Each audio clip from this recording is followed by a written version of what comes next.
We can sing in the sunshine. You know we laugh every Every day. day. We can sing in the sunshine Sunshine. until we go away. Bum ba bum ba bum bum bum. Day after day, we can sing in Sing the in the sunshine, sunshine. Sing it, Uncle Ron. and I'll be on my way. Except don't go on your way just yet, because what is it, Uncle Ron? It's Chat with Al. It's Saturday Chat night. Ow! We're back! Popular demand of 4 people. I jest. It was 5. I gotta tell you, Yes, sir. there was Yes, sir. there was one of the radio personalities where I grew up that loved that song. I love And that song. I And love it. he must have snuck that in once or twice a week in the mid 70s. And yeah, someone must have liked it because I grew to love the song, and I actually have it on a Spotify, my Spotify, and I'll play it every once in a while. And you were joking, I didn't realize there was so many people who covered it. And that song, Uncle Ron, sorry to interrupt because Yep. I'm a squirrel. I apologize. Squirrel. Squirrel! That song popped in my head, and I was at work. I'm sitting there going, and I'm like, I'm doing my work. I'm playing it. When I went home, I'm like, Actually, I think I did it from work. Don't shh, quiet. But I was working, so Don't it just say keeps. that. Yeah. Yes. And I was like, oh wow, Dean Martin did it. Now the best version is Gail Garnett. Beautiful, and it's a haunting song. It's actually not even happy, but it's a great song. I'm gonna bang you for a year, and then I'm never seeing you again. Why just a year, Ron? I'm sad. That's not what I. Oh, wait a second. I misconstrued what you said. The monkey was only going to be with you 1 year, and then the monkey and Gigi were going to run away. That's the whole point of the song. But you know what, Uncle Ron? Yes. They'll sing in the sunshine. Day after day, they'll sing in the sunshine until they go away. That's great. All right, I don't remember her ever doing anything else. No, I don't. Beautiful voice. The gorgeous voice. Young blonde woman. Not so young anymore. The song was from 65. It's now 2019. So she's still alive. I didn't check that, but it's a great song. I'll go up. All right, so let me go to the, while you look, I'm going to say hello to Phantomatic, happy birthday. Hello to the original Grognard, the OG. Check out those 2 great channels. And we got Sebastian Strat, hello, how you doing? And Tribes Fan 879. Those are the people who wanted me back. So yay! Not only she is still alive. She's a New How old is she? She would be. Let me. You can make me do math. 77. Is she hot still? I haven't seen a recent picture of her. That's kind of a disturbing question. I just Her middle name is Zoe. I'm there. And she's I'm there too. No, she's a New Zealand-born Canadian singer. She was born in Auckland, New Zealand, and moved to Canada when she was 11. Yeah, and of course, she was born in Auckland. You don't want to stay in Auckland. I'm just kidding. Canada. It hit number 4 on the Billboard Top 100, and she won the Grammy for Best Folk Recording that year. It's a great song. I love it. In 1975, she's participated in the off-Broadway theater production of Off-Broadway. Is that like a show here? Off YouTube? Yeah, that's when they come to Rutland, Vermont, right? Star Followers in an Ancient Land, written and directed by H.M. Kodouakis at the La Mama Experimental Theater Club in the East Village of New York City. Which I'd say her career went slightly downhill. South, right back to New Zealand. Yes. Oh, actually, she was in My Big Fat Greek Wedding. Really? Which character? I love that movie. She retired. Hello, ID Gesture and Larry Harris. She was Aunt Lexi. That's her? That's her. I'm gonna have to look that up. I love that. She was the voice in the Pink Panther. She was a voice in Mad Monster Party. She played Morgan the Herbalist. That sounds like a hippie movie. In Journey. Sure does. Hey, Morgan, what are you doing? Happy Mother's Day, Love George. In 1973, she played Yolanda. She played in the movie Tribute as Hillary. She played in The Children as Kathy Fremont. Overnight as Dell. None of these I've ever heard of. I mean, Fat Greek Wedding I've heard of. I've heard of the Pink Panther, too. Of course, but 32 short films about Glenn Gould. Okay, don't know what that is. Well, anyway, she's in My Big Fat Greek Wedding. That's awesome. And all because we'll sing in the sunshine. And so now someone will watch this beginning of this and just click it right off. Sober, and we're going to be on Wikipedia because of it. Because that's right. We just answered a lot of questions. There you go. So if anyone comes out the back of the hearse and asks you, what movies did Gail Garnett star in, we can say My Big Fat Greek Wedding. But what is she best known for? We'll sing in the sunshine. You know, we'll laugh every day. Love that song. And I tweeted out 52,000 different versions of it. You did. I didn't realize that there were that many versions of the song. It was bad. And so, you know, I love Dean Martin as well. Yeah, Dean Martin was they were all good, but the top one was Gail Garnett. Everyone's like, what the hell are they talking about? It's like they're having a private conversation without us. Talk about the Starks. Which drug-addled Muppet would play it? So that's a good question. Would play Dean Martin? Who would be Oh, Dean Martin. Well, we'll get to that. First, a special happy birthday. And hello to, well, wait, I messed that up. Hello to ID Gesture and hello to Larry Harris. I know I said it before, but now a special happy birthday to Fanamatic. Many happy birthday to you. Happy birthday to you. Happy birthday, dear Fanamatic. Happy birthday to you. Many happy, healthy ones to come. I was going to dress up like Marilyn Monroe and come out of a cape and go, happy birthday to you. Happy birthday to you. But I thought he might get creeped out. Birthday, Mr. President. I'm gonna blow you later. I'm pretending I'm Marilyn Monroe and John F. Kennedy, not Fanamatic. I mean, that could be kind of creepy. Yeah. Mm-hmm. That would be kind of creepy. Imagine what his wife Jackie's sitting there going, I knew he was banging that whore. I knew it. Wasn't she pregnant at the time? That was right. I mean, yeah. Yeah. Everyone was getting a piece of Marilyn. Poor Joe DiMaggio sitting there going, I swear to God, I'm killing them all. You know, I think it's Joe DiMaggio who killed John F. Kennedy. I'm just being, I think so. In the rec lounge with the coffee maker? Yeah, it could have been. Imagine.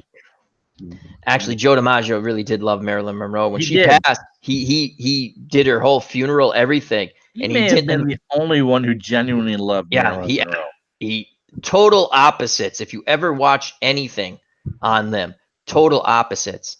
And he was madly in love with her. Now, she married Arthur Miller. Yeah, she married a lot of guys. Right. No, but Arthur Miller kind of being an old curmudgeonly playwright. I mean, he's the one that wrote Death of a Salesman. Yep. And The Crucible. What's The Crucible? That sounds familiar. It's like Salem Witch Trials. So play on the Salem Witch Trials. Okay. You know, a little light action for you on a Saturday night. Yeah, a little light comedy there. Yeah. Are you? You either float or burn. Which one? Just to get there. That's a great test. We're gonna do that, Uncle Ron, to people. Well, we're gonna test you to see if you're a witch. Okay. Now we don't think you're a witch. That's the good news. But if you do float, we're gonna burn you. The good news is we don't think you're a witch. You're probably gonna sink and drown. So that's good. That's good. Either way, we don't like you and you're dying. That's beautiful. So anyway, yeah. Don't you wish you knew that when you were the 8-year-old putting kids in trash cans and shoving them down hills? They deserved it. They deserved it. We had one simple code in my neighborhood. And my neighborhood was like Italian, Irish, Polish, French. You know what I'm saying? It was all no one ratted on anybody in my neighborhood. I would think not. You got that new kid coming in like, who is the fucking new kid? Oh, We gotta teach the new kid a lesson. yeah, see, I was the new kid at least a couple times. And Yeah, so, but you're cool, Uncle Ron. You would have been all right with us. Believe me, you would have fit in just right. You would have fit in just right. It would have been like, if anyone hits Uncle Ron with a rock, you know the pond? Yeah, we're putting them in the pond. We're gonna feed them to the snapping turtles. So, and anyhow. your mom won't miss you for at least a couple hours.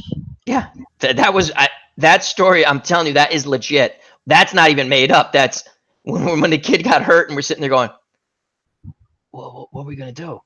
And then you had the one kid going, just leave him here. And we were like, you can't just leave Stevie here.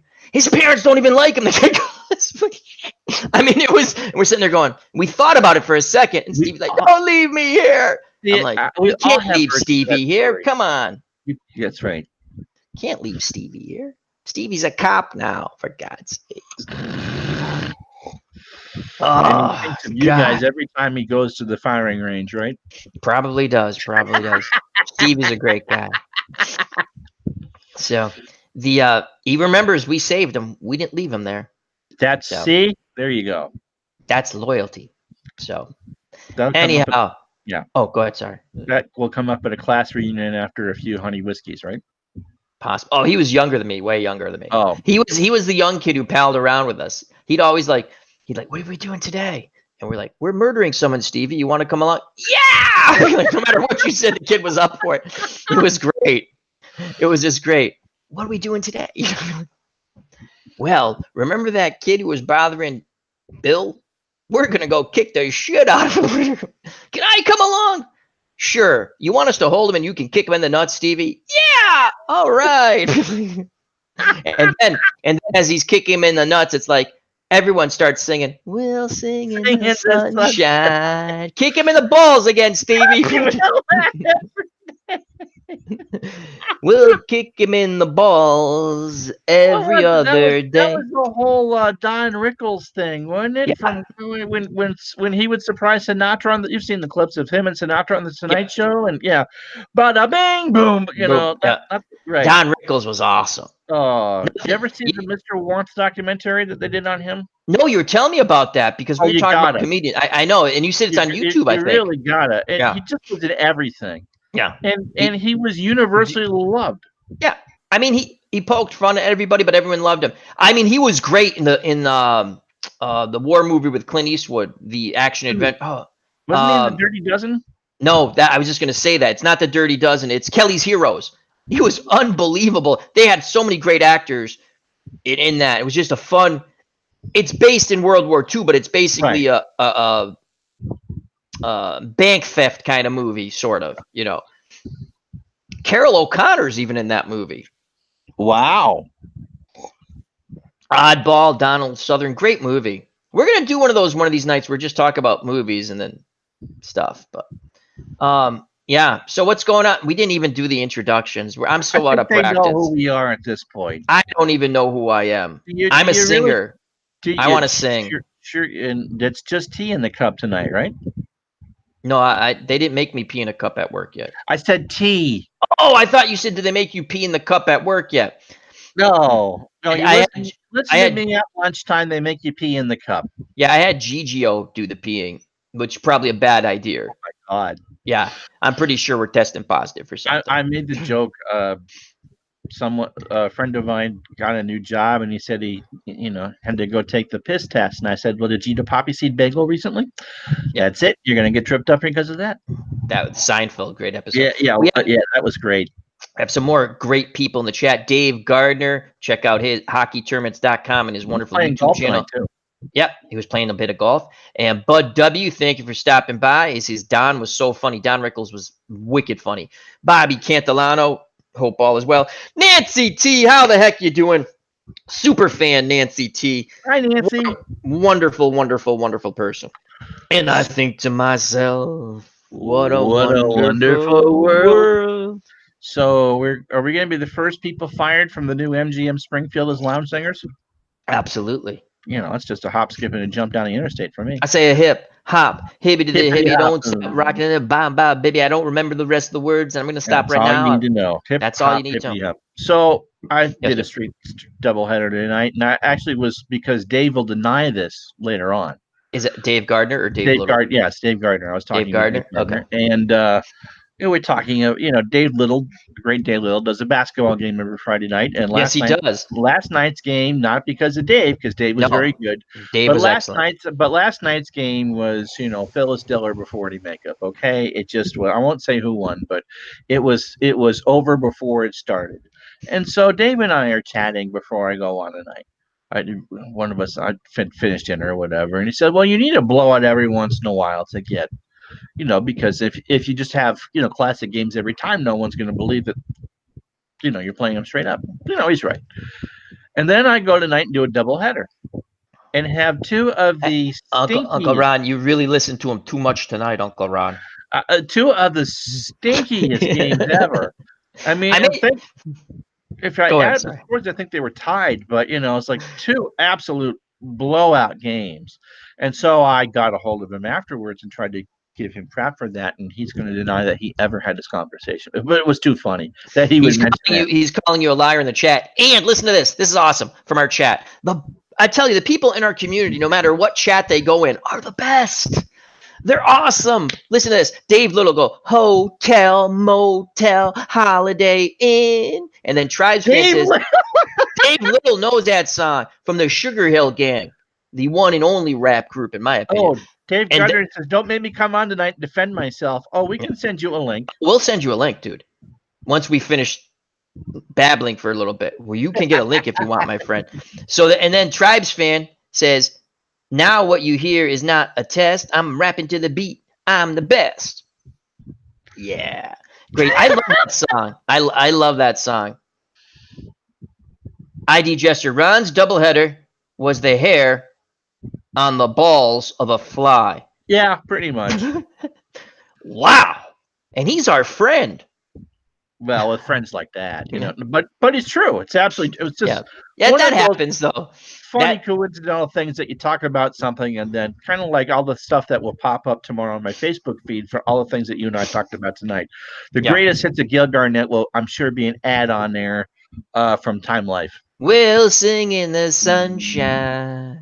I love that song. I really do. I do want to talk a bit about Tim Conway. He passed away. He passed away. Yeah. He had dementia. Family was fighting over him. That's awful. They were fighting because the money. It's bullshit. Dude, he's your family. That's awful. Tim Conway, and I'll let you, because you brought it up. I thank you, because I forget things. Tim Conway, Carol Burnett show, and much, much more. The Apple Dumpling Gang, but the Carol Burnett show. And he was just, and at the end, he was, him and Ernest Borgnine were on SpongeBob as the voices as Mermaid Man and Barnacle Boy. Barnacle Boy. Tim Conway, a true talent. I don't think anyone ever said a bad word about Tim Conway. No. McHale's Navy. McHale's Navy, again, with Ernest Borgnine. With Ernest Borgnine. I believe that whole series has fallen into public domain and is on YouTube. It's not like... You can watch it. You can watch it. And so I've watched the entire first season, not this week, but before, because it's not a show that you see rerun over and over and over again. I mean, we've all watched every episode of Gilligan's Island 17,000 times. McHale's Navy, when I used to, that was one of those shows in the summertime. It was on TV, like at that. It was at that time where we'd eat lunch and we'd watch it. So I loved McHale's Navy. Always made me laugh. Loved it. Funny, because Ernie Borgnine's character was a character too. I mean, he wasn't straight-laced to anything. I mean, it was pretty much a naval version of Phil Silvers and Sergeant Bilko, which is in itself pretty damn hilarious. Yeah. Though I like McHale's Navy better. Yes. And I think, and we'll get back to Tim Conway, but just because we have to brought up Sergeant Bilko, I think because I saw McHale's Navies first, and you just gave a perfect comparison, because I always thought that as a kid, it's like McHale's Navy, it's okay, but I like McHale's Navy better, Yeah, I think you always get attached to what you see first. Yeah, is in your mind that, and of course, we're around roughly the same age, and so sure, Carol Burnett, and all the times that he made Harvey Korman laugh. They did. He was playing Adolf Hitler in a skit, right? Oh yeah. The mustache, and you can find that on YouTube. And Harvey Korman sitting there, and he starts breaking out laughing. And Tim Conway, he's telling the story later. Goes, I can't. I'm like, he goes, the skit's kind of funny, but it's not that funny, right? And he's like, what the hell is he laughing? And Harvey Korman's making all these motions that your mustache, that the little Hitler mustache is over here. And finally, Korman walks up because he's doing all the. He walks over and he pushes it back, and Tim Conway just breaks out laughing. And that's what was the beauty of the Carol Burnett show, the beauty of Harvey Korman, who passed, was it a couple years ago? Yeah, it's been a few years. And now Tim Conway's passed, and he was just a lot of fun. You don't, as these people pass, and again, it's part of our age, Uncle Ron, myself, and some people in the chat. Right. You're not getting these people. I don't mean that they're, we obviously they passed away and they're not suffering anymore, and that we're happy about that, but we're sad because for me and Uncle Ron and probably people in the chat, we grew up with these people. They made us laugh. When Carol Burnett, wasn't it her who said, we're like family? We come into your home, your living room every week. And it was. Yes. And some of that stuff, I mean, it wasn't really political. It was very non-offensive humor. It was very funny. I like it. A lot of today's people are very funny, but that was a case of you didn't know what you were going to see with that, and they weren't breaking new ground. No, they were just taking older stuff and making it funny. I mean, went with the wind. There's spoof of Gone with the Wind. Oh, it's just something I picked up in the window. And she's, that dress is the dress with on the coat hanger or the window hangers in the Smithsonian. Yeah, because it was the curtain, the window shade. Yeah, the window. It was hilarious. It was hilarious. And when it was, I mean, the whole thing was just too funny. The old man skit or the soap opera thing when Harvey dresses up as mother, Mary Marcus, the busybody. Yep. And Carol and Vicky, the dysfunctional mother and daughter, and there's, I think the Vicky Lawrence character dies, and so there's some insurance money for Carol, who plays the town busybody and nymphomaniac. I mean, no one could ever think of Carol as a nymphomaniac. I didn't realize that, but she played it well. And so Tim Conway does the old man as the insurance adjuster. He's the insurance investigator. And so he's trying to investigate because he thinks that the daughter's still alive. Yeah. And so at one point, there's a painting of a barn behind the couch. And he somehow climbs he had them cut open the painting so he could climb into the barn. And one of the things is that he's in the supposed hay loft as it's on fire, and you're seeing the little smoke. And then you can hear a chicken throwing eggs at him and clucking, and someone reaches over and pokes him in the eye with a little mini pitchfork. I mean, it's just. It was. I mean, people might think that's cheesy now, but it was funny. And if you watch it now, it's still funny.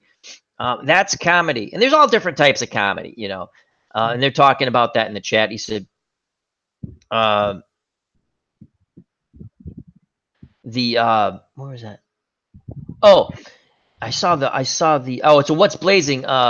Tribes fan says, Dave, sadly, I didn't know about Harvey Korman until Blazing Saddles, and Hedley Lamar. Again, funny movie. Classic movie. Blazing Saddles. We've talked about this before, and again, very sad. Tim Conway's passed away, and his partner in crime on the Carol Burnett show, Harvey Korman.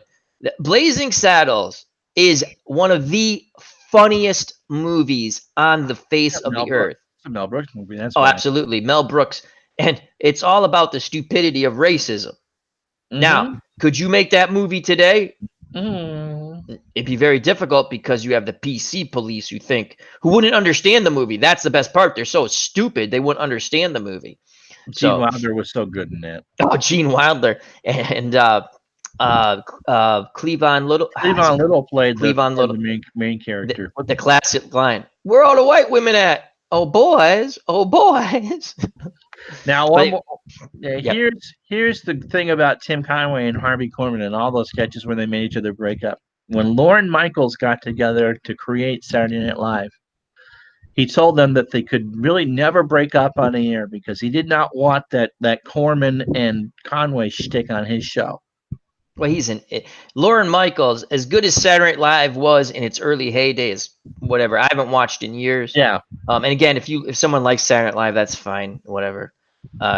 Comedy, good comedy, makes everybody laugh, no matter what you think or how you think, regardless of any whatever. And the comedy on some of these, they're one-trick ponies now. They can't make everybody laugh. You're not a good comedian. I wrote on Facebook when Tim Conway died. My wife's watching something else because she's laughing. He really had no. I think we're hilarious. I try to get her to watch us. She spends enough time with me during the week. Anyway, I wrote on Facebook. You guys Facebook, sing in the sunshine? She'd leave. She's heard me sing before. I don't think Tim Conway had any idea how good he was. No, he was a very, again, we don't know the man personally, but things you read, things you see. When no one says anything bad about you, that's incredible. And there are people like that. Arnold Palmer, God rest his soul. You could get probably no one said anything bad. No. So Tim Conway, Harvey Korman, they're so funny on that show. And whatever Tim Conway was on, he made you laugh. Oh, I saw a clip. By the way, yeah, Gomer Pyle started on Andy Griffith. Yes. He was a mechanic. He was Goober's brother, right? Yeah, wasn't he like he helped with the mechanic or something? Yeah, Goober was the one that ran the shop. George Lindsay, who also did years and years on Hee Haw. Yeah, what was that called? Like a grease monkey. Right. He did the oil changes and stuff. Mechanic, yeah. Yeah. Little brother, and he went into the Marine Corps.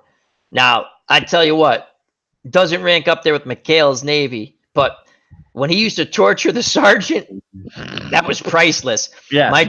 My dad would laugh because when my dad would say, when I was in the Army, they had people like that. We all read Beetle Bailey growing up. It pretty much was the same thing. So that was good stuff. But yeah. So I saw a Tim Conway clip. He apparently had a very short-lived show in 1970.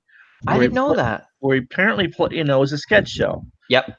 And so the one skit that I saw, he plays a low-budget TV chef. And his sidekick in this particular, the stage manager sidekick in this particular show was a very young McLean Stevenson. From MASH. Yeah. So this was before McLean Stevenson did a year or two on Doris Day's TV show, who also passed away. Yes, Doris Day. You're right. Doris Day passed away. Que sera, whatever will be, will be. Mm-hmm. And so he's playing this hapless TV stage manager, and Tim is trying to be the star of this TV show. It was funny. It wasn't, just like you said, everything the man did was hilarious. And Doris Day passed. That's another good one because that's another. Right. I'm not going to sing it. I would if I had this. I love Que Sera, Sera, Sera. I lied. We're going to sing it. Whatever will be, will be. The future is. Was it bright or mine? You'll see. Anyway, it's a beautiful song. Right. When I was just a little girl. I'm a huge fan of Lullaby on Broadway, too. Which one was it? Sorry? Lullaby on Broadway. Yeah. Yeah. Just beautiful. We're losing beautiful people, and it happens. Yeah. And it does make you sad a little bit, especially Tim. Tim Conway, Carol Burnett, and I'm positive it was her. Your family. That was her thing. Your family. Mm-hmm. You welcome, and you welcome us into your living room every week, and your family. If you're not old enough, if Wes is watching or some others, there were a ton of variety shows. Yeah, in the 70s and even the 60s. Actually, variety shows were huge up until about the end of the 70s. They just got early 80s. They started to burn out. Barbara Mandrell, I think, had the last halfway decent variety. The Mandrell sisters. Yeah. I used to watch that. Yeah, me too. But there was Sonny and Cher. Yeah, very popular. And they were very popular. Yep. And the same people that cost it was on both CBS shows. So it was Bob Mackey who dressed Carol Burnett and Cher every week. Yeah, Imagine that's trying to kind do of all that. funny. That's kind Yeah, of it funny. is. Think about And that. Shields and Yarnell, who scared the living daylights out of me. They were the Mime Act. Remember those? Was that Land of the Lost? No, this was an actual variety show. They started on Sonny and Cher, as a matter of fact. What's the I don't remember the Mime Act. Shields and Yarnell. They were a married couple. Oh, they were singers. Right. Well, sort of. I know what you mean now. Yeah. Yeah. And one of them would creep the ever-loving daylights out of me, and I really couldn't watch. Smothers, but Bud W brings up the Smothers brothers. Mom always did like you best. Remember that line? Mom always did like you best. And who was it? Tommy and Dick. Dick was the younger one, right? They apparently fought a lot in real life too. That's why how long did that run? That was short-lived, I think. Oh, the censors didn't like them very much. You know who was the writer on that show? No, was Steve Martin. Oh, they did some good shtick. They used to like to sing, and they would stop and start arguing, and then the mother would like your best thing. My mother, Tommy. Thrice-a-roni, how you doing? Sorry. Was one of them, Tommy, I think, was a yo-yo master. Yep. He would do yo-yo tricks on the show, if I remember correctly. I'm almost positive. Yeah. It's also a great clip towards the end of Carson's run of them coming on one night, and Tommy went behind the curtain and did a Carson impression on the Carson show, which didn't happen all that often. No. Now, you bring up, and they're bringing up laughing and other thing. Great job by the chat. And hello, I'd like to say hello to Thrice-a-roni, a card collecting treat. Check out that great channel. Bud W, hello. I don't know if you heard me when I said hello a while back. The nothing replaces Johnny Carson, the Tonight Show. I've tried to watch stuff. I'm like, yeah. Leno, I watched for a bit. Because I liked Leno. I know a lot of people didn't like him. I didn't really like him. I liked him until he was good as Carson's fill-in, but he tried too hard to be Carson. ID Gesture says old time TV was so much better than modern times. Well, I'm going to agree. When we talk about it, I mean, there's funny stuff now. Don't get me wrong. It's just, it just, I don't know. Maybe it's nostalgia. We're all nostalgic kind of people. We play sports Sims games for God's sakes, right? So it's not going to be shocking that we like the nostalgia. I can tell you the shows I watch now. Game of Thrones, Walking Dead. They're not even, obviously not funny shows. But there's no more. I'm not even going that far back. Seinfeld. There's no more Seinfeld for me. I watched a Big Bang Theory just had its last episode. I didn't watch the final 2 seasons. Not that I didn't like it. How they ended it though. I watched. I heard it was really good. I'm going to watch it. I know it ended, so you can talk about it, Uncle Ron. I won't talk about it. We're going to talk about it. If you want. If you want to see it, I won't say. No, I already know because the person at work, I said, tell me everything about it because I'm a stranger. I thought the whole thing of Sheldon winning the Nobel and realizing at that moment what everything meant to him really brought that to a nice conclusion. Yeah. Because and he thanked a lot of people, they told me. That was awesome. It was. He thanked everybody. And the nice clip of Raj bringing Sarah Michelle Gellar to the ceremony. We're not dating. This is not a date. I know that. Let go of my hand. We're not dating. But that was really nice in a way that kind of tied everything up, I thought. Yeah. So I think they did a nice. I'm going to watch that because this coming week, even though I missed a lot of. I watched here and there the last 2 seasons, but I didn't realize it was the longest running time episodes of a multi-camera sitcom. It ran 279 episodes. Again, it's a multi-camera. I think that means because there were so many characters. Well, a lot of TV shows are single camera. Yeah. The Office was a single camera show. Office was funny. Yes. That was. But before we get to The Office, and don't let me forget about The Office, one of my all-time favorite shows. Excuse me. The Big Bang Theory. I'm a big Seinfeld fan, but the first season of Seinfeld sucked. I never watched it the first season, but in reruns, buried them after NBA playoff games on Sunday nights, but everyone had watched whatever the Jordan's playoff game was. We'd watch and like, oh, who is this? I've always loved Jerry Seinfeld, but I never found the Seinfeld show that great. I liked it a lot. A lot of people did. Now- There's some now- great scenes in there. The first season, which I never remembered, I saw it in syndication because like, oh wow, the first season I'm watching, going, wow, this is awful. And Larry David and Seinfeld, Jerry Seinfeld said if they were writing that show now, they would have got canned after 5 episodes. NBC then was like, we believe in you, just revamp it a bit, which they did to great success. Well, and Jason Alexander played Larry David, although it was George Costanza. Yeah. You know, Jason Alexander played Larry David better than Larry David played himself. Right. And in the first season, basically George is doing a bad Woody Allen impression. Go back and watch. It's like he's doing a bad Woody Allen impression. That being said, the reason why I'm comparing Big Bang Theory to me, right off the bat, and I didn't watch it right away, but you know, you go back, you watch it when it's on syndication, right? Mm-hmm. And God rest my mom's soul, she loved that show. I mean, we'd watch it like on Saturdays for hours. Like TBS had like a marathon every Saturday, you know, like for 3 hours, and we'd watch it. But it was funny all the time. Some episodes funnier than others, but it always made you laugh a couple of times, and that's a good show.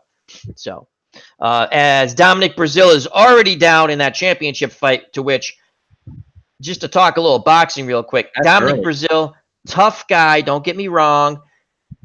And again, I know why he got his another title shot. He upset that young fighter. I can't think of his name, which was a heck of a fight, a brawl.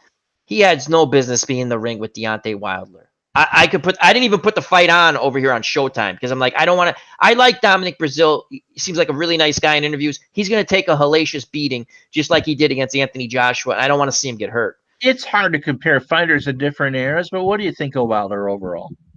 Wilder hits very, very hard. He has the go home punch. He is, how can I put this? Rocky Marciano can knock you out at any time. Anytime. Round 1, round 15. Now there's no more 15-round fights. Goes to 12. Wilder could be losing. They had asked Rocky Graziano being a middleweight, not Marciano. I'm just want to bring something up because they go, why do people go watch Rocky Graziano? And the guy, the sports writer goes, because you see that right hand? At any point in time, he could be losing 9 out. He could have lost every round. He could be losing the 10th round, the 15th. He could be, boom, fight's over. And Wilder has the go-home punch. He does a lot of things wrong. He does pretty much everything wrong. Okay. He boxing-wise, he backs up straight. He drops his hand, but he trains and he's very tough, strong, but he has the go-home punch. That right hand lands on someone's jaw, they're going to go down and most likely knocked out. Now, Tyson Fury got up twice. But this was a mismatch. This is what's wrong with boxing right here. I mean, Wilder, I don't blame Wilder and his people. I don't blame Dominic Brazil. He gets offered another title shot because he upset a young up-and-coming fighter. You take it. It's money. And you might win. You never know. But he has no shot of winning that fight. No shot. And if someone says, oh, he just came back and knocked him out, I'd be like, happy. Hey, good for Dominic Brazil. It's not happening. No Rocky moment in this. He's going to take a beating. I hope after the knockdown they stop the fight because in the Anthony Joshua fight a few years back, his corner let him get beaten and beaten and beaten. I'm watching the fight. I'm sitting there going, they must not like their fighter much to let and the ref was awful. The guy, how many times you want the guy to get up? The guy's going to get up. He's done. Bud W says he's done. The guy's going to get up. He's not, there's no quitting him. So you want to watch him get killed in the ring. I don't want to watch him get killed in the ring. If you're in the corner of a fighter, right, your concern should be for the fighter. Your money's made. Your money's made. I was because they were talking about the fight in my stream in my game earlier today. If you didn't have Showtime, you could buy the fight for $75. They were charging $75 if you to watch it one time. Right. That you have to be out of your mind to pay $75 for that fight. That is a mismatch. That is a fight that is. I'll compare it to in the day when Larry Holmes used to have title defenses on network TV. Oh yeah, the Marvis Frazier fight. We talked about. They want to be competitive or a name because you want to get ratings, right?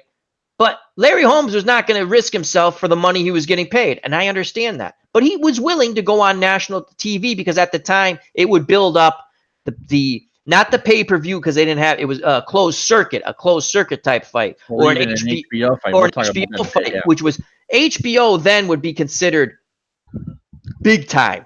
Now HBO is out of boxing now, so Showtime. But these aren't big time fights. Some of them are really good fights. I shouldn't say that, but this So Holmes, I would compare this like when Holmes fought the European champion. What the hell was his name from Italy? I can see the guy. Lorenzo Zanon, Zanon, who was a competent boxer. He had Norton. He was beating Kenny Norton, right? I remember watching that on Wide World of Sports. Right? I'm going, holy crap, this guy's gonna beat Kenny. He couldn't hit worth a lick rod, but he could box and move, right? And he's outboxing Kenny Norton in 1977, I think, right?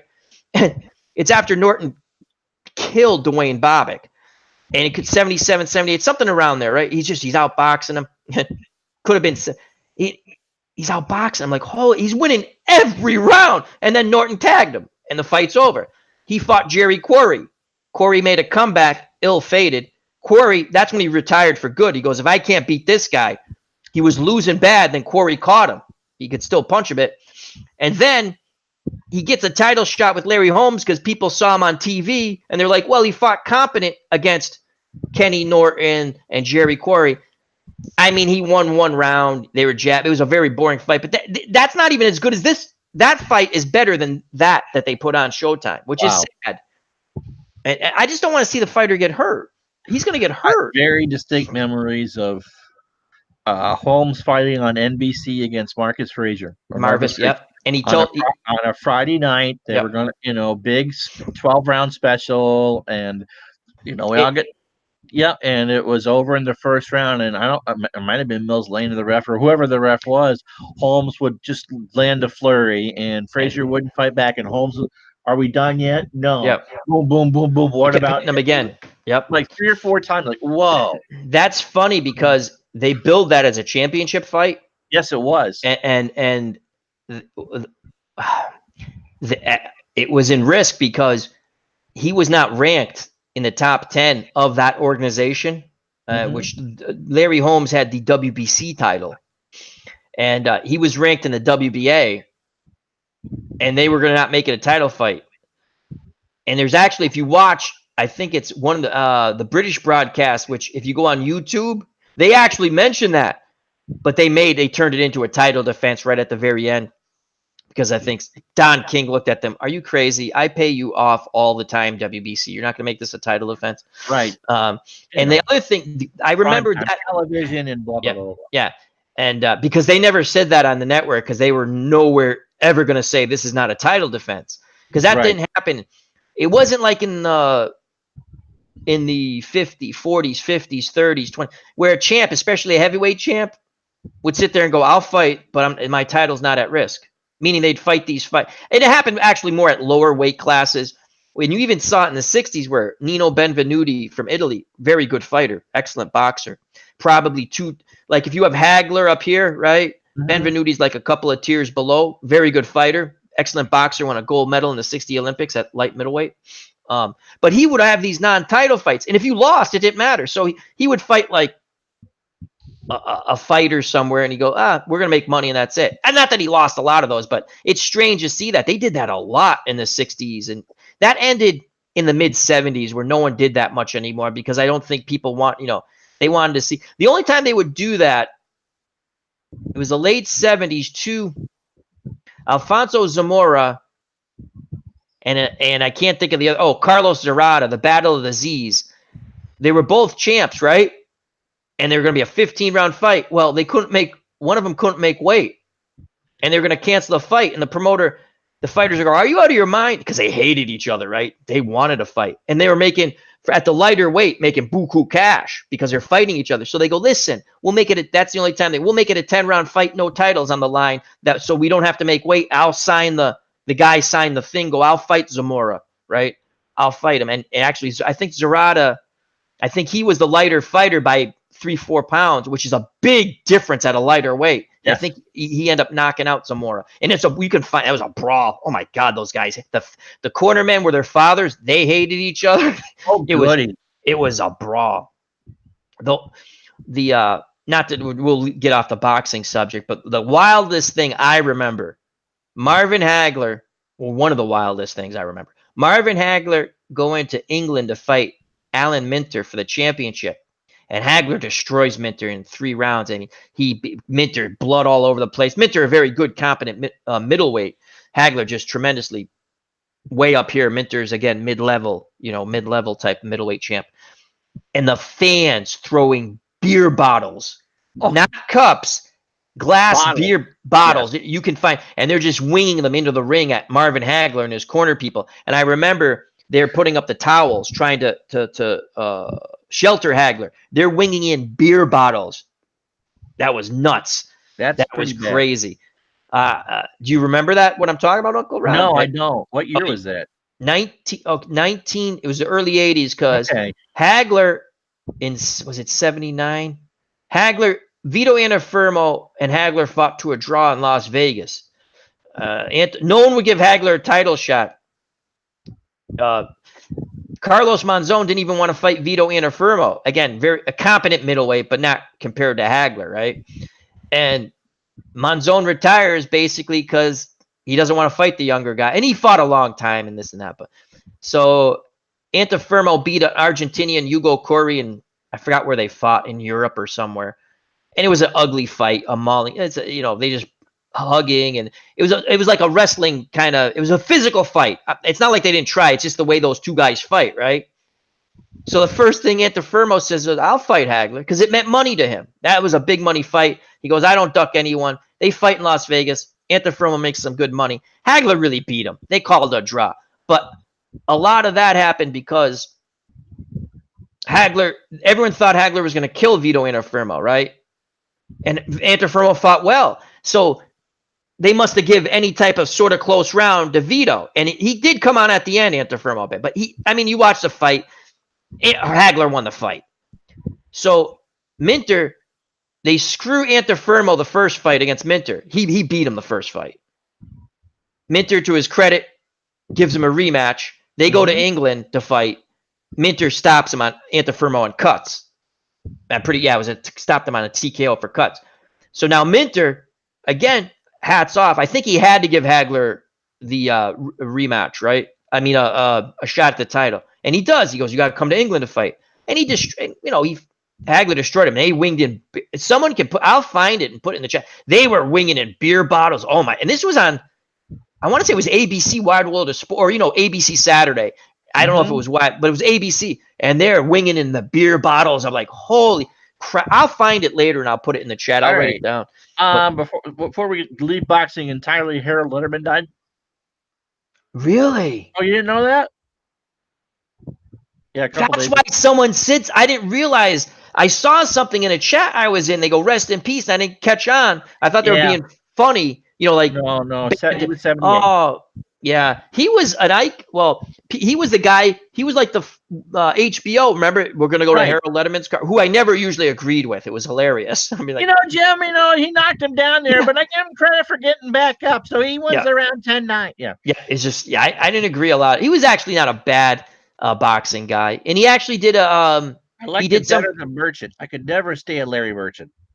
Yeah, Merchant was not one of my favorites. I thought CBS had good people. They had Gil Clancy. It was funny. CBS used to have Gil Clancy and Angelo Dundee, who I don't think really liked each other. Or I shouldn't say that. They were competitive because they were trainers, and they had pitted fighters against each other on different occasions. Now, Tim Ryan did play on those fights, and my dad worked with him at NBC for Olympic coverage because Tim Ryan did skiing, and my dad, of course, wrote about skiing, and so NBC hired my dad 3 or 4 times. That's awesome. They got him, and so anyway. Yeah, Tim Ryan was actually very good at boxing, and he went on to do the Showtime stuff for a bit. I think it was Showtime.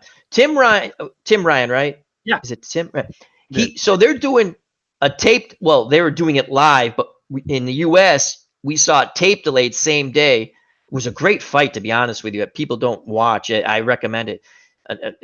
It was in South Africa, Harry Coetzee and Mike Weaver, and it was bombs away. That was one of the most it was a really good fight. So on CBS, they decided, because of the time difference, obviously they're not putting it on at that time, the time difference from South Africa to here. And Mike Weaver was the champ. Coetzee was trying to second opportunity at the title. And so they put it on. And if you watch that, it's Tim Ryan doing the announcing, right? And then you had Dundee and Gil Clancy, and they're basically going, it's funny because they're going point counterpoint, which made for interesting boxing coverage. You know, it was good stuff. I don't think they disliked each other. I think my second version of they were very competitive. So Yeah. But yeah, can you tell I like boxing? Yeah, and that's the boxing. We've talked about this before, Uncle Ron, and we're gonna get to your guest before because it's a kind of a good segue on Monday for the Uncle Ron show. Boxing, when it's done right, regardless championship fight, not a championship fight, weight class, you get two competitive boxers in the ring, regardless of even their maybe they're just two solid pros like you used to see on ESPN, and it's an entertaining fight. Now take that, and that's entertaining. Now you put a championship with two world-class fighters. There's better drama in sports than a heavyweight championship fight. When there's two competitive fighters. And that being said, Uncle Ron, Glory Days Boxing has come out, which is a wonderful card and dice boxing game. And you're going to have, tell us who you're going to have on Monday. I'm going to have the creator, Anthony Crooks, on Monday night on the Ron Juckett Show. And that's Bleacher Bums Gaming for all you YouTubers in the community who know him. He wanted to do it Sunday, and I reminded him of the Game of Thrones finale, and he wasn't going to, he was going to watch that, which I know. So he's a big Game of Thrones fan. Yep. Yeah, so that's awesome. I tried to get him on with us tonight. I was like, let's get him on. Then we can promo the thing about Monday. I'm looking for what time is that going to be, Uncle Ron, on Monday? We haven't agreed on a time, but probably a little later than earlier because of the time difference. Yeah, he's out west. So. He's a couple hours behind me. Yeah, so that's cool. Monday night. Yeah, that's gonna be a lot of fun. I've had him on. I'm looking forward to it. I apparently have known him for years and not realized it. Yeah, you were telling me that's pretty funny. Well, that'll be the open on Monday. Right. So let's not spoil that. Yeah, I won't spoil it now. But yeah, that'll be fun. Yeah, and so after I watched the Preakness on YouTube afterwards, and I thought the horse. Did you see the jockey? Actually ran pretty well. Yeah, but I'll tell you the funny thing. I lost. I had the 7 who's still running. Actually, Always Mining coming down the stretch looked like it was in good position. It's about third, pulling up. I'm like, we're gonna win, and all of a sudden it's like, where'd it go? It just didn't have the oomph. If you watch the race again, which I watched over, they gave the rail to the one horse. That Castiano, I pronounce his name wrong, the jockey, I forgot what horse he's on.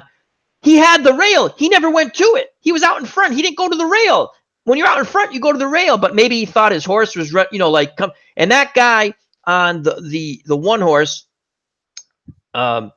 he watched it. He moved to the rail, and the announcers sit after. They go, all those jockeys were asleep to let that guy get to the rail. And once he got to the rail, that horse was like, I'm going. So, but it was kind of wild. And it's funny because the jockey's not hurt. The one who got bucked. He got right up. Kind of embarrassed. Yep. There was 2 horses that were really struggling in the gate. Yeah. The 4 horse they were having a hard time coming down.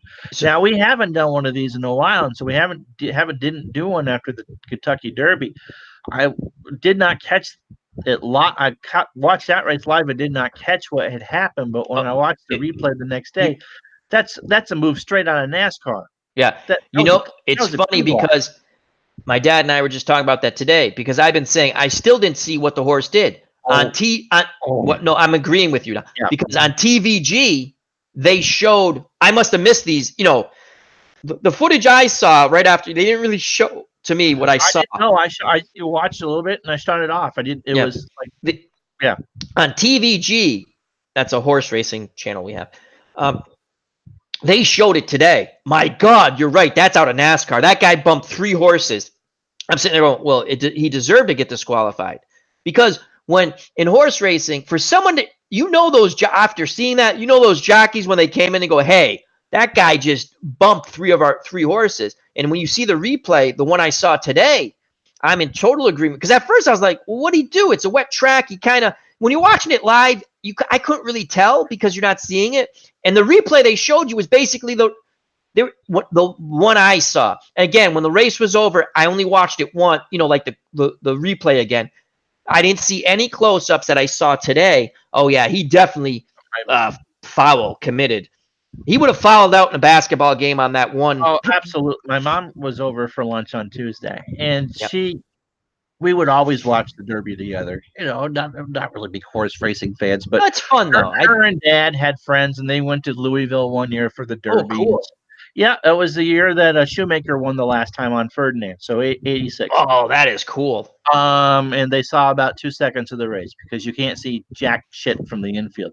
But Yeah. anyway, I said, so, she doesn't, especially with Dad gone, she really doesn't want those, anything that it brings back memories. Memories, yeah. And so I asked her, I said, did you watch the Derby? And she said, yes. I said, what did you, she said she'd heard about it. I said, so what did you, I told her what I saw. And she said, yeah, on NPR, they were talking. And apparently at one point in that block, the horse that he blocked put his front leg in between the horse that was disqualified's two legs. Yeah. You saw that today. That's the replay I saw today.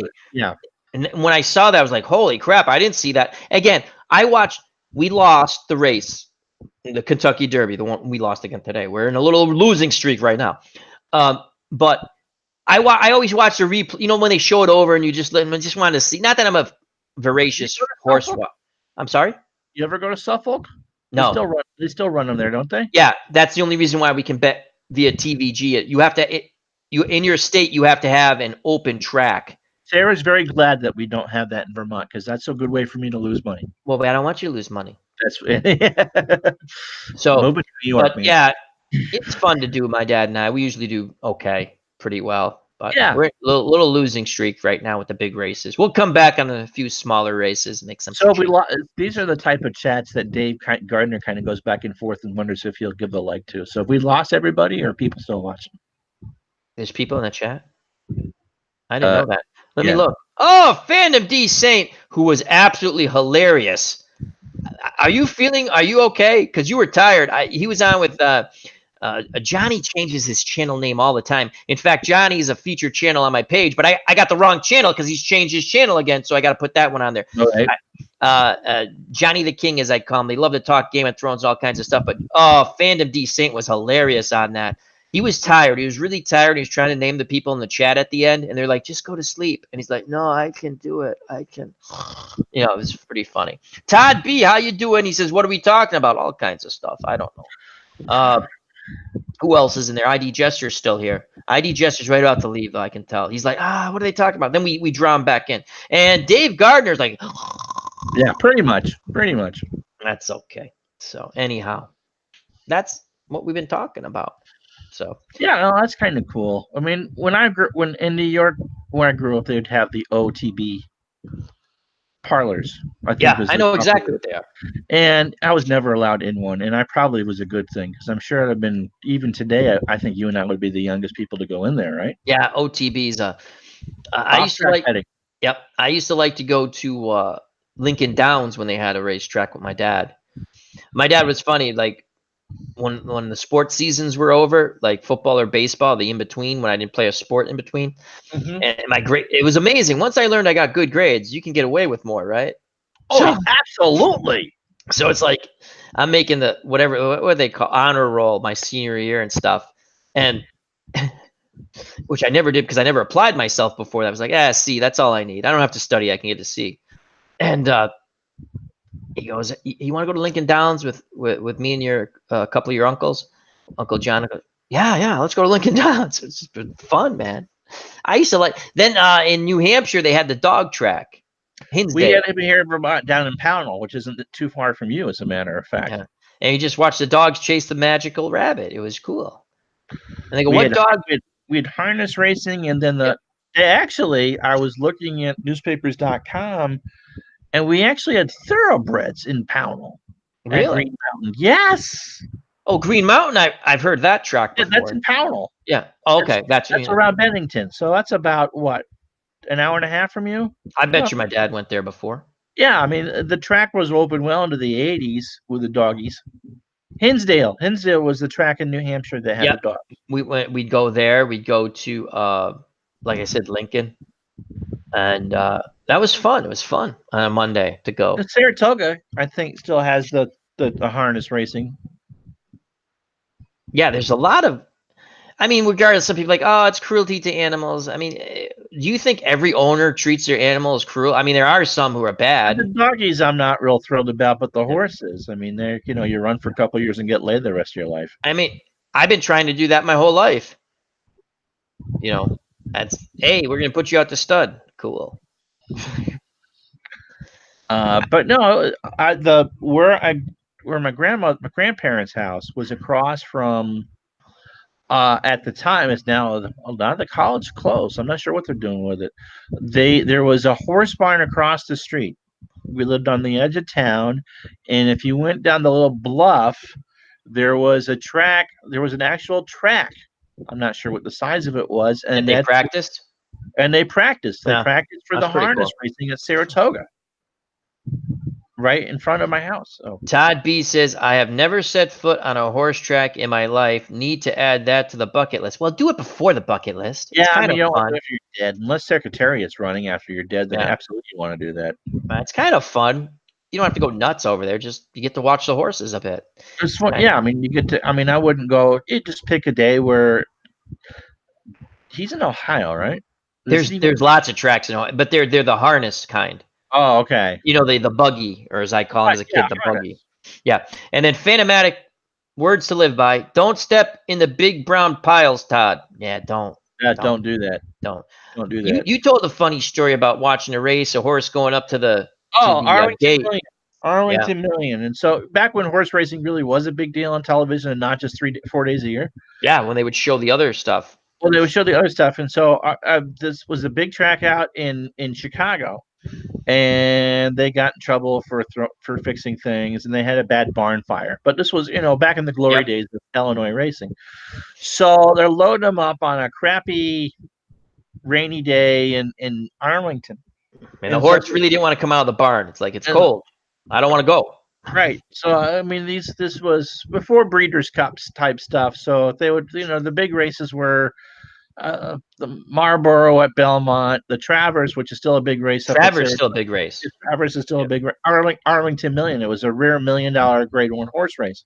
So horses are going to the gate, and they're, profile shot of this horse taking a big ass dump on national television in the 10-year. It broke off, and it was gold. That poop was gold for ratings. Yeah, everyone's like, "Did you see the horse take a crap?" The 9 or 10-year-old me just laughed and laughed and laughed.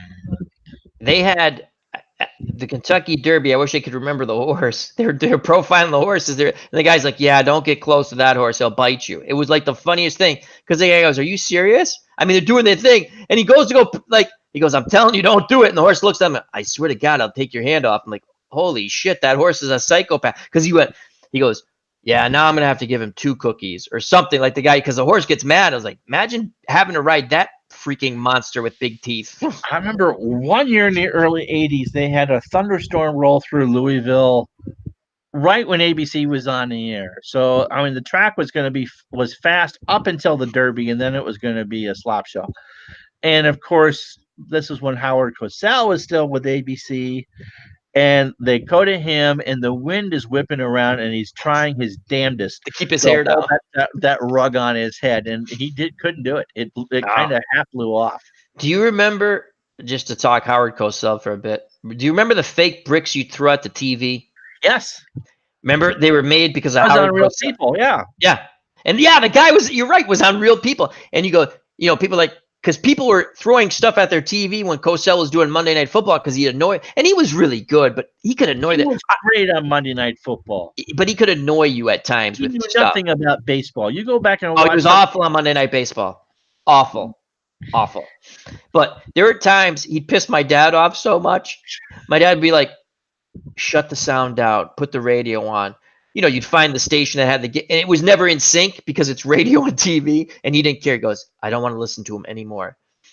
And we jokingly bought my dad one of those bricks, but we bought the generic one because we were kids. I mean, and we weren't going to spend the money they wanted for the one that was brand. Yeah, it was just foam. We'd when you get mad, we'd throw it at the TV. It was pretty funny. It's because people were shooting their color television sets. They were. It's true. Yeah, it's absolutely. And it wasn't just Elvis Presley shooting his television set. It's not like today when I've got this, 32-inch color TV set next to me that's $170. If I need to go out and scramble to get a new TV, I could do it. This is back when TV sets were $400 at the time for a 19-inch set. Yeah, and that's expensive. Furniture, and it would be like $1,000 today for something. You went to a buddy's house that had a 21-inch television set. We had an entertainment center we got. Oh, the Curtis Mathis type thing, the thing that weighed. They're like exactly 1,000 pounds, right? And it's a beautiful piece of furniture, right? Oh, what they do now is they revamp them. They take the old tube out and they put a high def.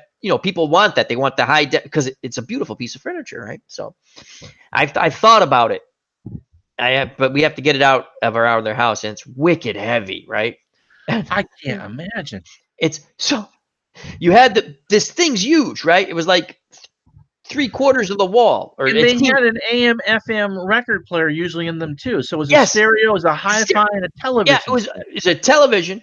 You had the record player and you had the radio. And I'll tell you what, that radio was freaking awesome. You could get, I don't know how it worked because there's no real antenna to it, right? But my God, you could get like all these radio stations that we couldn't get on the other. And you'd sit there.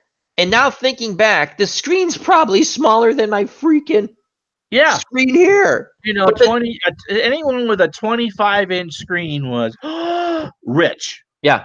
And we had, and it was funny. You'd have your record, your turntable for your records, and you had the radio, and just hours of just listening to the record. A great piece of furniture, though. It was that. I remember when the TV would break and the the repair guy would come over, the mad scientist, I would call him. He'd have all the tubes and stuff, and I'd be like, it was my dad's friend, so I always knew he'd come as quick as he could because the TV's out and you're sitting there going, it's the only color TV we had in the house. And you're sitting there going, I gotta watch stuff on black and white. People who are young go, what's black and white?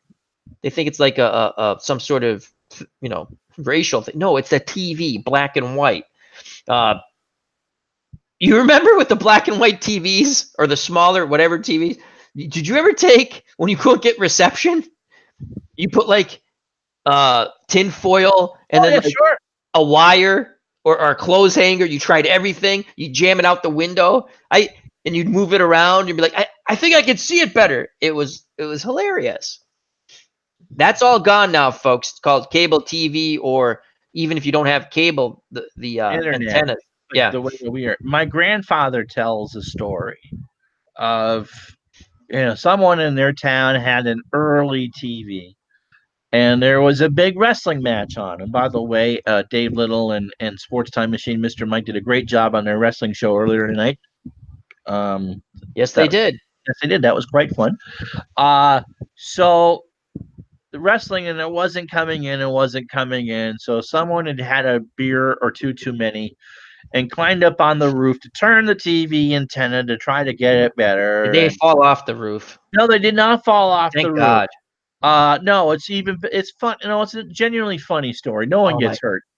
And so, nope, this way, nope, Bob, you had it, nope, blah, blah, blah. And apparently Bob or whoever it was stick your leg out. Pretty much that said, fuck it. Threw the antenna on the ground and from below. That's perfect.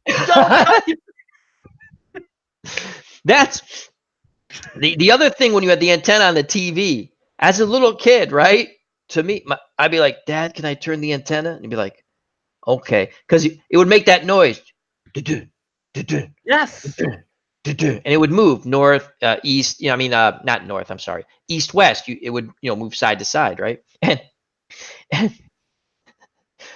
so I played like it was a spaceship. And my dad would come home and just wonder why. He goes, stop using the antenna as a spaceship, turning like steering a spaceship. Because I'd sit there and he goes, you're going to break it and then we're not going to have any TV. I'd be like, no TV. The other funny thing was in the early 80s, I want to say, mid 80s, or more, early mid 80s, more like 83, still early 80s, I would say. They came out with the 3D movies on TV on channel 20 was out of someplace in Connecticut, I think, or was that out in New York? Anyway, it was an independent. It was out of Waterbury, Connecticut. Yeah. Okay, it was an independent. I don't think there's many independent stations No, anymore. NBC dumped them as an affiliate. They were And an NBC station, and NBC said, "We're done with you." really, okay, well they were better off because they put crazy shit on it. It was hilarious. They okay, we can do what we want, I guess. So on Friday nights they put on. This was in Elvira because Elvira I think was a little later. To which I dated Elvira. That's all I'll say. I did. She didn't know. Just like we all dated Susanna Hoffs. And Susanna Summers.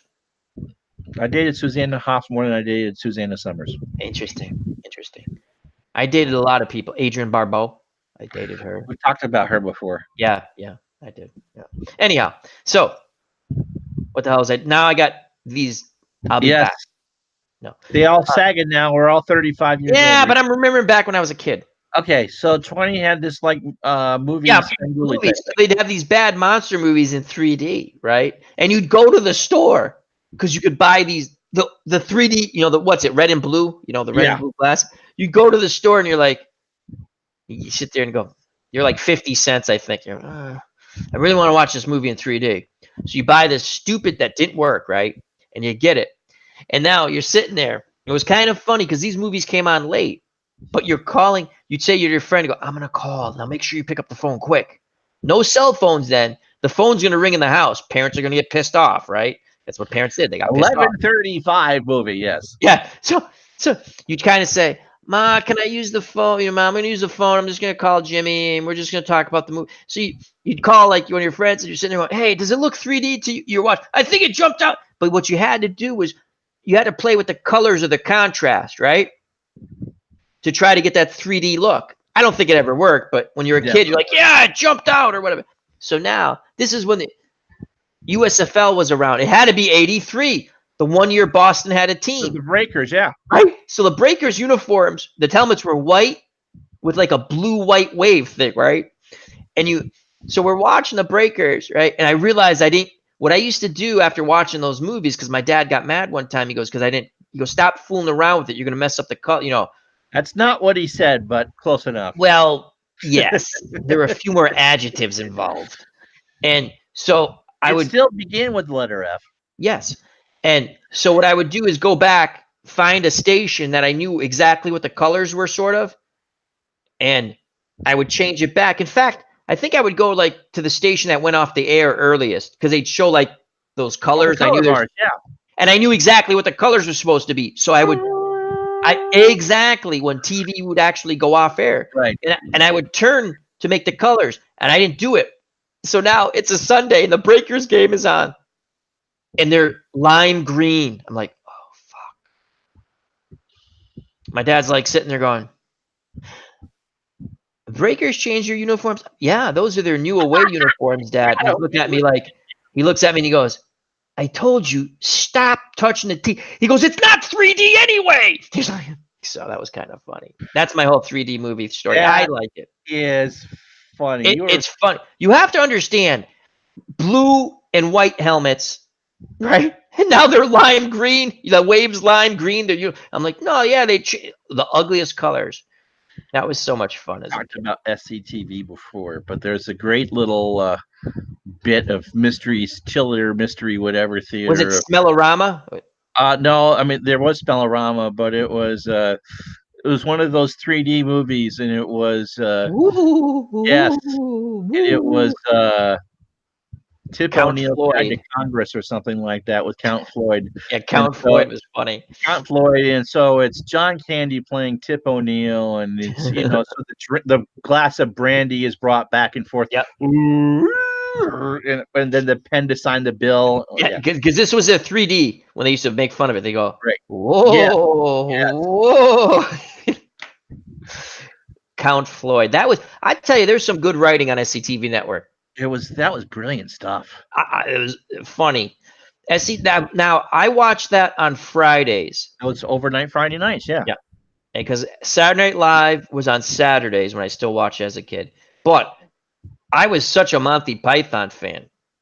Monty Python would come on PBS. Yes.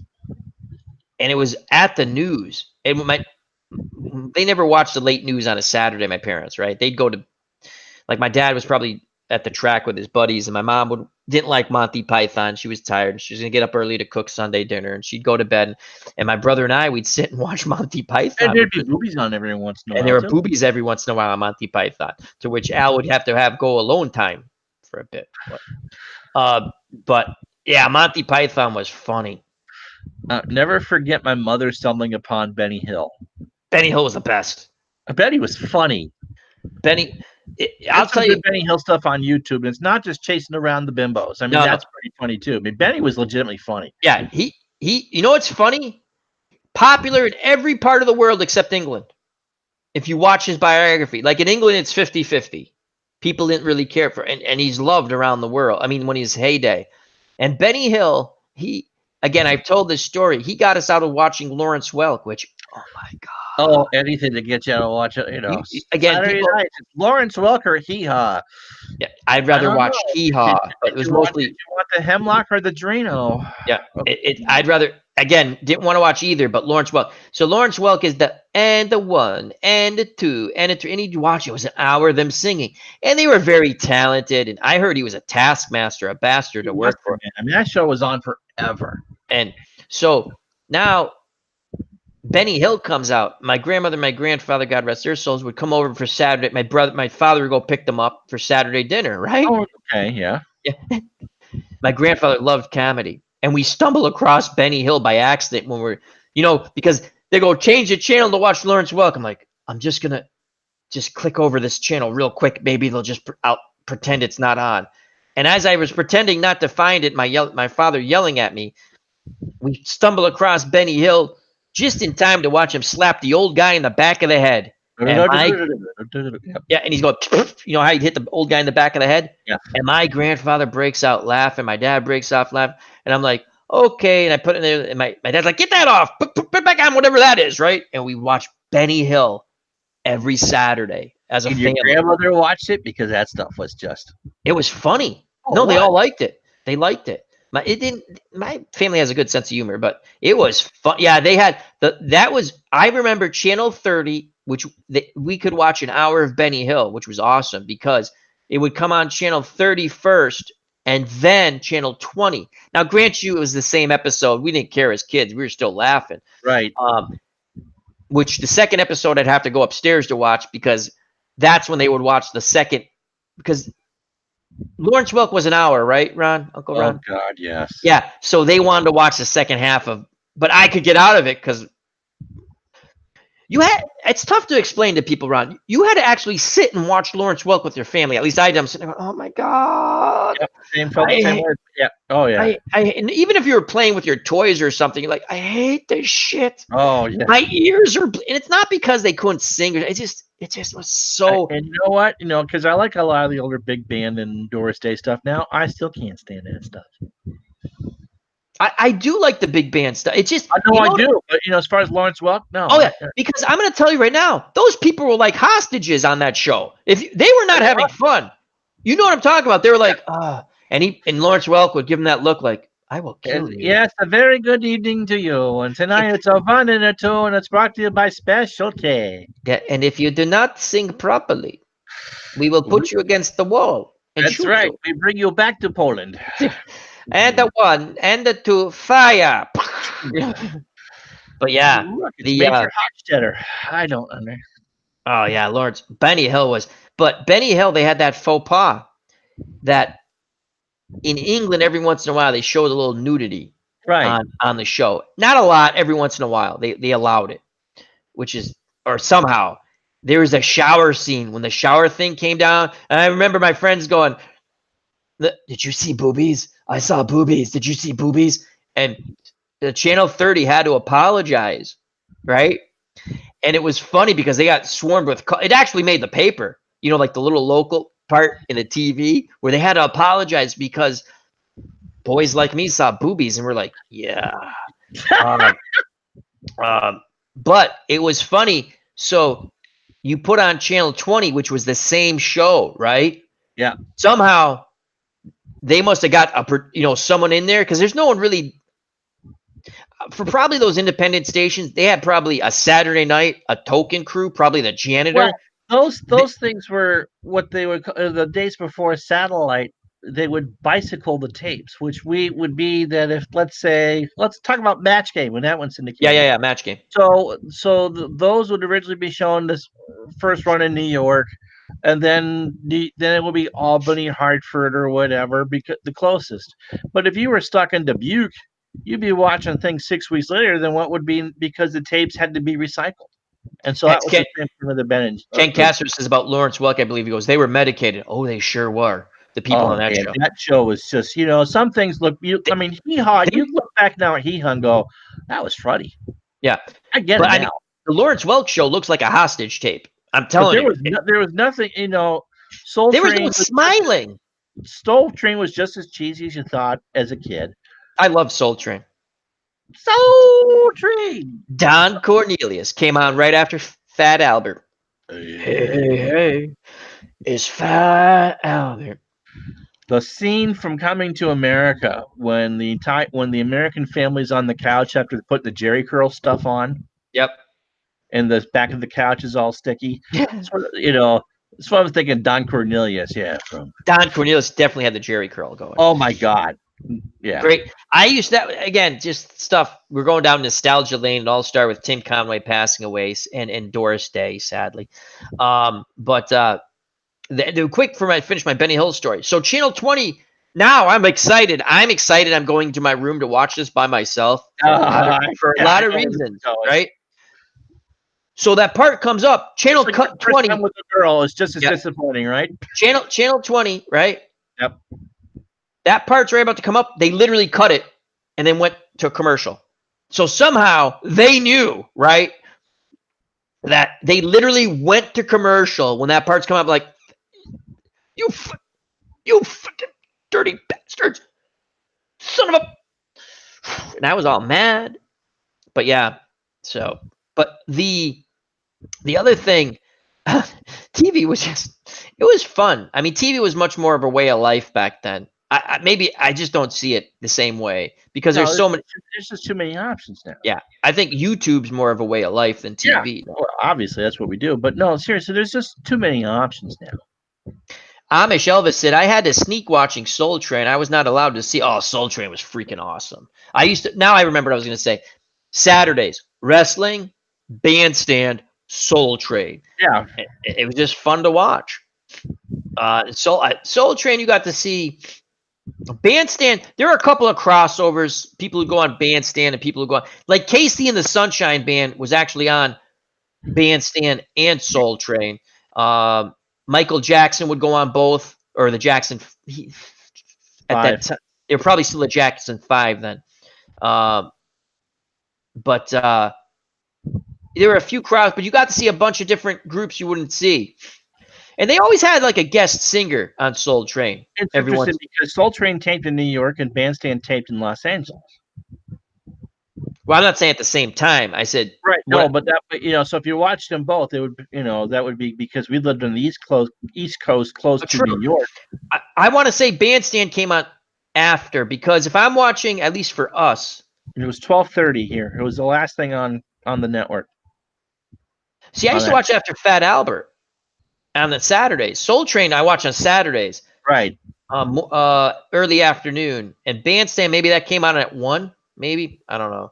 But Dick Clark was found sports at that point. And so if I was watching TV at 1 on a Saturday afternoon, it wasn't to watch Fat Albert or Bandstand. It was whatever game was. I always liked listening to music. Our house always had music. We had a lot of music on. Yeah. It was just you're cooking, there's music. You're doing this, there's music. Sure. And the other thing in the 70s, which was hilarious in the late 70s, carpet everywhere. I think we talked about this, Uncle Rod. We had carpet everywhere. Who the hell puts carpet in their kitchen? Bathroom. Yeah, that's great. In the bathroom. That's what you want. You want carpet in the bathroom and me without peeing control. Do you know what bad idea, folks? Do you know what that carpet? My grandmother had this aquamarine. Was it the woolly stuff? Oh no, it wasn't. She had that in the bathroom. That was hilarious. You know what it looked like? That horrible carpet that they had the last few years in Tampa at the Trop. on the That's what I field. was like, so that's where my grandmother's carpet went. It's now in center field. Carl Amish, Crawford's spending my money on it. yeah, Amish Elvis's carpets and vans. Yeah, in the 70s. Yeah, That's where no, that. we had the shag. There was Yeah, parts of it, that had the shag. But no, Larry Harris, shag carpets everywhere, just like you just said, Uncle Ron. she had her kitchen carpeted and she had her bathroom carpeted. Yeah, we had that. It was hilarious. The shag carpet was in the Shag was living in her room. I think the shag was. Todd Beasley's This Week in Baseball. Yeah, I watched that. Oh, sure. Still one of the greatest themes ever. Both of them. They have two different versions, or two different. Right, the opening and the closing theme. Yeah, one was from the game show, which I can't remember. Jackpot. Yep. Bum bum. Yep. Bum bum. Ba ba bum bum ba ba ba ba ba ba. That was like porn to me as a kid. This Week in Baseball, and the reason was you didn't see. There's no cable TV, my friends. There's no ESPN. There's that guy would do the show on Sundays, which I only really watched in the summers. George Michael. Yeah, I only really watched because that came on like at 12:30, Yeah. And then when that went off, the TV station was done till 6 in the morning or whatever. That's when you get the bars. We'll see you tomorrow morning at 6 a.m. Yeah, they do the sign off, with the sign off, it would be the national anthem would come on, and then the sign off, and it was at least the stations we had, and This Week in Baseball was awesome. Loved it. Mel Allen. Mel Allen, great. Oh, that was so that, and we've talked about This Week in the NFL, or the NFL shows were awesome too. Now with the NFL, we're football fans because of that stuff. Absolutely. NFL Films made me a football fan. Absolutely. I mean, a big time football fan. Obviously, I like to watch the Patriots with my parents and stuff, and my brother. But to see all the Super Bowl highlights to music, or a playoff game to music.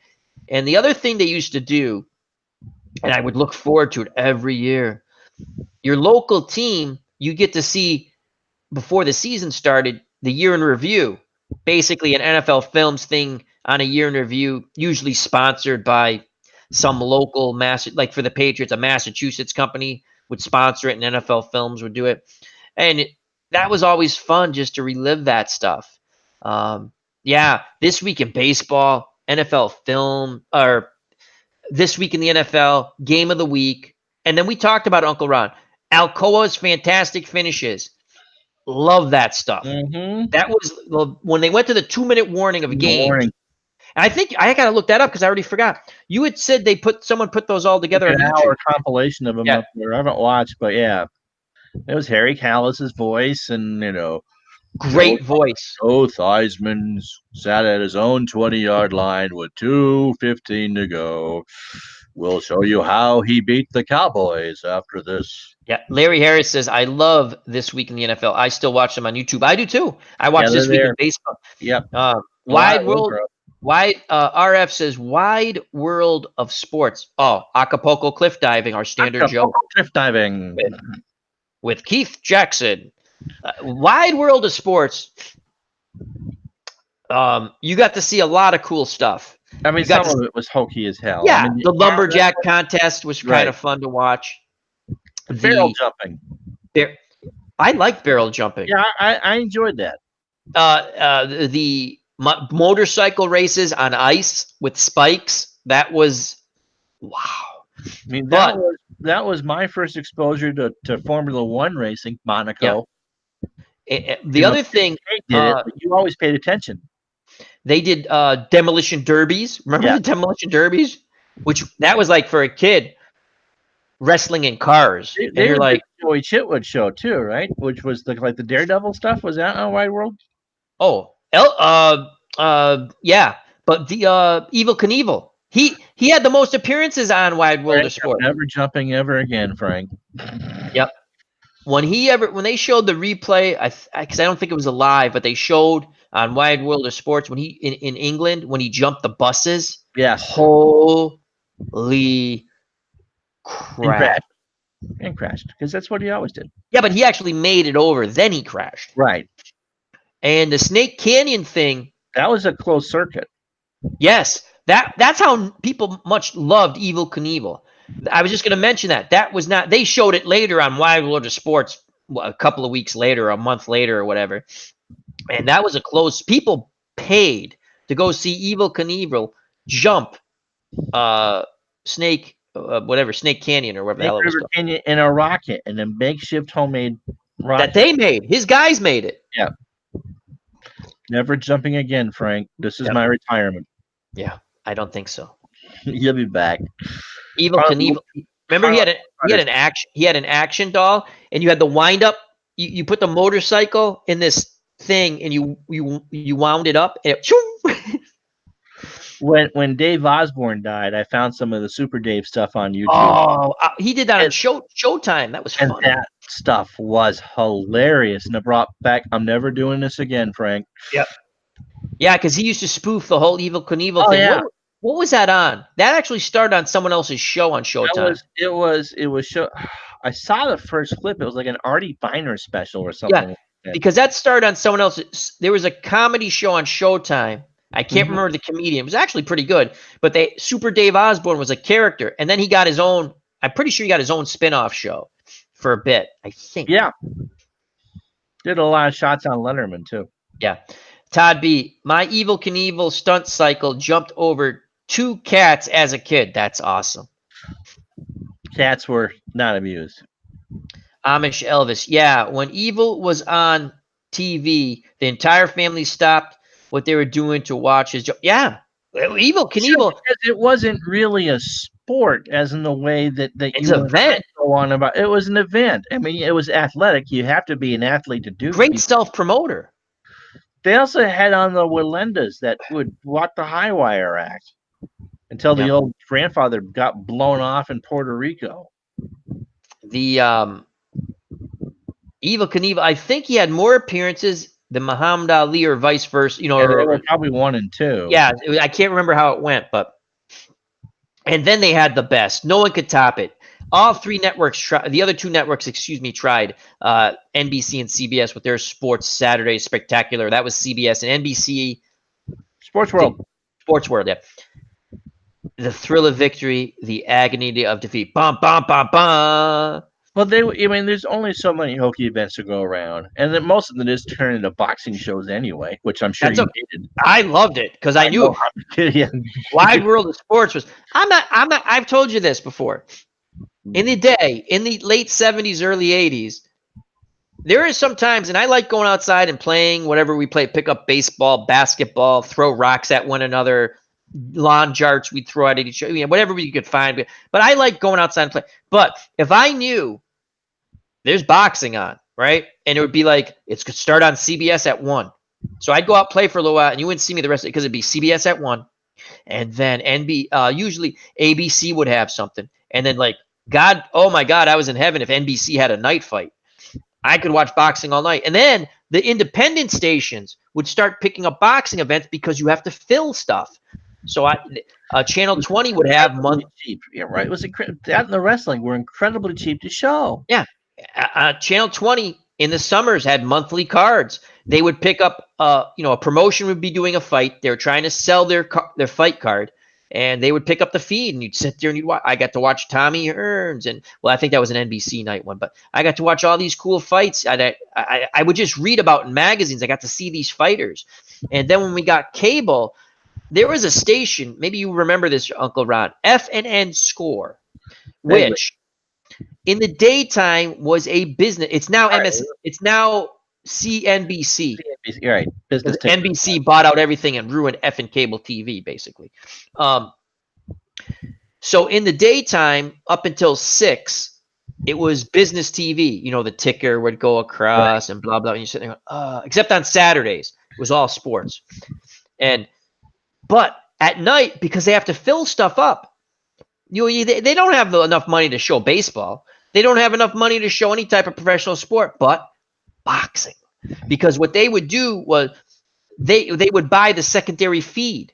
So if there's a fight from Europe, they would buy the feed and you get to watch it. And they had a daily nighttime trivia show, Time Out for Trivia, which was awesome. My brother made it through one time on the call line. Oh, wow. Yeah, we didn't win though. That sucked. You had to answer 3 questions in a row, and I think we answered 2. My brother answered 2. But they had that. And the other thing, we got to see a lot of different football teams we never could see because they would show a lot of college sports. And I'm telling you, that FNN score during football season when we used to do the football cards for college. And I was, as a little kid, I was, again, we were sitting there going, what was it? Oh, you know how they have those outrageous point spreads?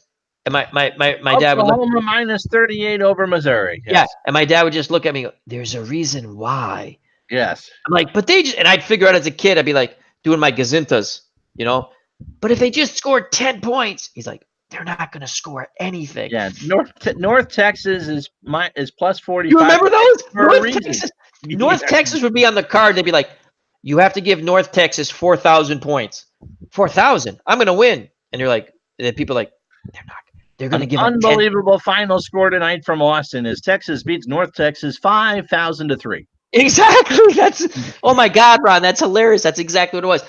James Marshall says, love Battle of Network Stars. Freaking awesome Battle of Network Stars. There's some great pictures of Linda Carter. Oh my God. I had private. You could find them still. Linda Carter, who was Wonder Woman. And Howard Cosell loved to do those shows. Listen, I watched that like a sport. I rooted.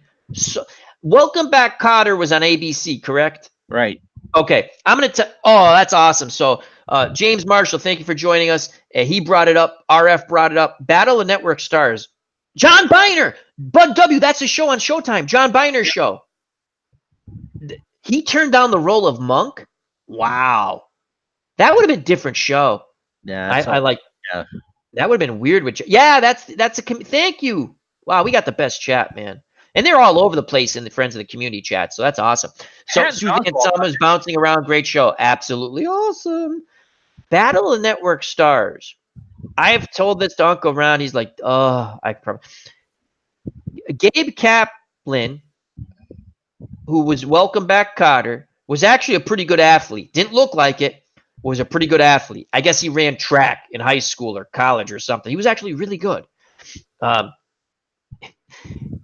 Baba Black Sheep, who was that? Conrad. Robert Conrad. Who was always in shape. Looked like a good athlete. Actually was too, wasn't he? Yeah, was a pretty good athlete, right? They were running Hey, Sam's Tangled Web, a wonderful channel. Check him out. Comic books, good friend of our friend Comics with Bueller. So you can find this. I've watched it over on YouTube on a few occasions. They were running. Remember the relay race? That was a standard. Yeah. They tied. Like CBS tied with ABC, and now they're talking about how do they divvy up the points. So Gabe Kapler goes, well, we just go 50-50 with the points. And Robert Conrad's like, no, I beat you. And he's like, or our team beat you. Like our guy won. He's like, just go, we'll split the points in half. And he keeps going, no. And they're not joking. He's pissed, right? So Gabe Kapler looks at him and goes, I tell you what, I'll race you for the points. And Robert Conrad's kind of like laughing because you look at Gabe Kapler, who doesn't look like an athlete, right? Well, just before they started however far they ran, maybe, to determine, there was like the runoff, right? Someone goes, Robert Conrad's in for a surprise. Gabe Kapler was blah, blah, blah, like all state and whatever in high school. He's a good athlete. And he kicked the shit out of him in that race. Oh, I love Battle of Network Stars. And they used to end, remember Uncle Ron? With the tug of war. But what we all waited for as kids was Linda Carter. And the dunking contest. Because that was absolutely fabulous. Yeah, great stuff. Farrah Fawcett poster. Oh my God, I love the Farrah Fawcett poster. Yeah, I wonder how many pristine copies of that are around still. Yeah. Yeah, don't buy them on eBay. They might have some sort of stains on them, most likely. Yes. O.J. Simpson, which I'm sure was on a couple of those, or the Superstars or something like that. Now, here's a trivia question for you. Trivia question. Actually holds an NCAA track record that will never be broken. Do you know what it was? No smart comments. This is an actual. No, this is a legitimate. It's shot put. No. Javelin. No. Oh shit, long jump. Nope. Because he was very good at track and field. Yes, he was. But what would he have been a specialty at as a football player? Hurdles. Close. Oh, fuck. Sprinter. He would have been a sprinter. I was going to say that. I just thought it was too obvious because I knew he did. And the reason I'll never be broken was because the NCAA, shortly after he graduated, went to the metric system, and so It was yards. He and his USC team held the record for the 4x4 40, 440 yards, as opposed and they don't do that anymore. No, it's all meters. Yeah. I used to love that. Was the other thing ABC and a lot of the Saturday sports shows would give you a lot of track and field around Pan Am game times, around the Olympics. Oh, and Ovid, when they're doing the 1,500 meters. That was great stuff. Yeah. Larry Harris brings up one I loved as a kid. I can't believe steeplechase from England or wherever the hell it was. Oh, the Grand National. Yeah. Yeah. That was fun to watch. Yeah. Hammer throw, Larry Harris says. Oh God, I like going down nostalgia lane. It's fun. At least when we were all, it was fun. All right, because we're probably going to go soon. Yep. I'm going to ask you this because you know about it, and I don't, but our viewers do. What do you think's happening tomorrow night in the last Game of Thrones? So we're going to go out with Game of Thrones. Awesome sauce. So we're going to talk. Before we do that, James Marshall's right. The Olympics lost their luster without the Cold War. Yeah, I agree. Well, I think if you give me a minute, I think when we lost to the South Koreans in '88, basketballers of the Yugoslavians, when we brought in the pros, it pretty much was done for me. I mean, yeah, it was nice that Bird and Magic got their golds that they didn't get because we boycotted Moscow. But when we couldn't win anymore in basketball with Danny Manning and something, I mean, Jesus, that '88 was David Robinson was out there. Yeah, I'm going to blame that. I remember that team, and after you're done, I'll say what I want to say because I remember that team. That team was loaded. And, of course, Canada could never win a hockey gold because the Soviets always played with the pros. When they added pro athletes to the Olympics, it really – when Steffi Graf won the gold in '88 in Seoul in tennis, like, come on. He also won the French Open in that. And so for me, it wasn't the true amateurs anymore as far as that. And it's a great point, Uncle Ron, because – the Soviets, the communist states, basically were putting professionals, because that's all they did in those countries. You were going right. I have nothing against Katarina Witt. She was magnificent as a figure skater, and posed for Playboy later. Yeah. She was East German, right?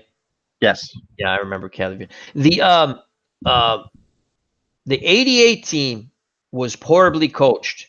The one thing I remember about the '88 team, John Thompson, wasn't it? It was Dean Smith. Again, I don't mean John Thompson can't coach. It was a style of play was not made for international competition. They were still playing 3 to make 2 in international competition. Yeah, right. So you have to have shooters. The one thing the college team that did not they how can I put this? The teams that they could shoot. That's all they did. Shoot. That's the international game then. Even now it's still shoot. And they shot from distance. I remember the '88 team. Those guys that no matter how good they were, and that was a great college all-star team, but you had the Yugoslavians who could play and the Russians who could play. And they shot and they played as a team because they always played together. Because they weren't a college all-star team. Right. So again, I shouldn't have said John Thompson is a great coach. My point, you can't put an all-star team together with a bunch of all-stars and try to – okay, Herb Brooks, kind of like when he upset the Soviets, probably, again, once-in-a-lifetime thing with that team. But they weren't even household – but those kids weren't household names. Right. And my point is, if you watch the movies or the documentaries, he didn't put together an all-star team. Good college players. He put together a team to fit his system.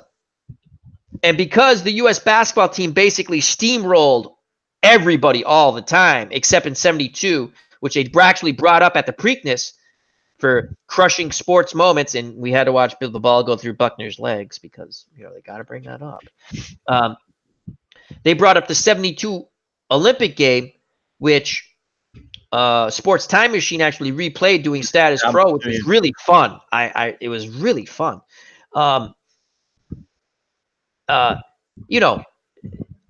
That was the closest that the U.S. ever. Well, they lost, but they really didn't lose. When the officials screw you out of the game, giving the ball back to the Soviets 3 times, and on the 3rd time they finally score the winning basket because the clock didn't move. Well, I saw them. Well, I didn't see it then, but you can watch them. The clock should have moved, and the game should be over. Well, the clock didn't move. We're going to do it again, and then it happened again. And we're going to do it one more time. I'm almost sure, Ron, it was the 3rd opportunity that they score. They throw the ball down. The big Soviet. I mean, you talk about the coaching. It was Hank Iba, who was a great historic Hall of Fame coach. Yeah, but he sucked. Years, and he got handed that 72. Doug Collins was on that 72. Yeah, Doug Collins. I think Bobby Jones too. I think. Yeah. Anyway, your point, because I want to get to the point that after that they basically steamrolled teams. Because they underestimated the Soviets. Soviets played close, and they actually knocked out the best American player with a cheap shot in that game too, if you remember, or go back and look. But in '88, I remember that team didn't shoot well. They did not shoot the ball from the outside well, and they're all great players, and you weren't going to beat an international squad with that against that team had a good chance of winning, and it happened, and it sucked. So. But Game of Thrones now. Little Game of Thrones. Game of Thrones. Finale tomorrow. Okay. Let me just tell you something about Dany, the Dragon Queen bitch. I never liked her. I'm right. Everyone who loves her, wrong. She wiped out a whole city for no reason. Now, if she wanted to go to the Red Keep and kill all those people, burn them, fillet them, rip their fingernails out, the Red Keep where all the underlings were, I'm fine with that. All those innocent people didn't have to die. She just proved to be psychopath. Oh, the dog show's in there. If they had the Hanson brothers, they wouldn't need a miracle. He's right. The Hanson brothers. Great. But yeah, so some people have not enjoyed this season. I've enjoyed it quite a bit. I think what's going to happen tomorrow, the dog show is a big Dany fan. I think she's dying. I think a Stark's going to kill her. I thought it might be Arya. Some people think it's Jon. I think she's dying. And I went online just to do a little research. I think she's dying. And I don't think it's going to be at the end either. I think she's getting shivved early on because then this is the last episode ever. They got to continue this, end the story, Uncle Ron, with what they do after. So I think she's dying. I've never liked her character. As the original Grognard, our good friend OG is in the chat, Devin, he says, I'm so looking forward to Jon driving a sword into that blonde bitch. Absolutely. And Bud W says she will try to kill Jon first. In the last episode, Jon tells his troops who are with him, we got to get out of the city. We got to retreat out of the city because she was burning everything. I think she was going to try to kill Jon with the dragon then. I agree. And Bud W says, I think the dragon will be part of it. Now, will the dragon like Jon? That's the question. If not, you got to kill the dragon too. Listen, I've always said it. Crazy bitch with dragons, not a good thing. Not a good thing. Bad. And the Dothraki, oh my God, if I got to listen about, they're such good fighters. Again, people, the dragon basically broke down all the defensives, killed a shitload of people. The Dothraki went in with the rest of them and slaughtered everybody. So I think there's going to be a little more death, Ron. I don't think there's going to be a Christmas special. I would like to see a Christmas special. There's not going to be a Christmas special. Done, though, right? I mean, he hasn't finished writing the saga, right? No, he's got 2 more books. I think they're done. I hope. I read the first 5, loved them. I mean, it would be kind of counterproductive now. I mean, because the series is done after all this. Yeah, but I think a dog show and even OG and anyone else in the chat probably better if you're following stuff. I think someone brought up something that I kind of agree with them. One of these, something I read that, and other people have talked about it, like on the Phil the Issues Guys show a few years back. I think there was a falling out. Not that none of us know anything, but like with the writer, R.R. Martin and the Dave. That too, and it might have been from one of you guys. because my knowledge of Game of Thrones is limited to these conversations. It's a good show. I came to it a year late. Again, I think I got into it because I was able to binge watch the first year before the second season. We just sit and I watched the marathon, probably wasn't feeling well. I mean, that's what happened with Housewives of LA or some crap like that one time. I sat there, I was sick, I watched it, tons of cleavage. I went, I like this show, I'll watch it. Yeah, I think Jon Snow, I was hoping Arya would kill. Okay, if you watched the show, what happened was, Ron, Okay. they take the city quick, which You're talking to the audience. You're really not talking to me here. But I'm just telling you, I'm explaining. Okay. People, they took the city. They want to take the capital, we'll say, right, and win the war after they beat the zombie king dude.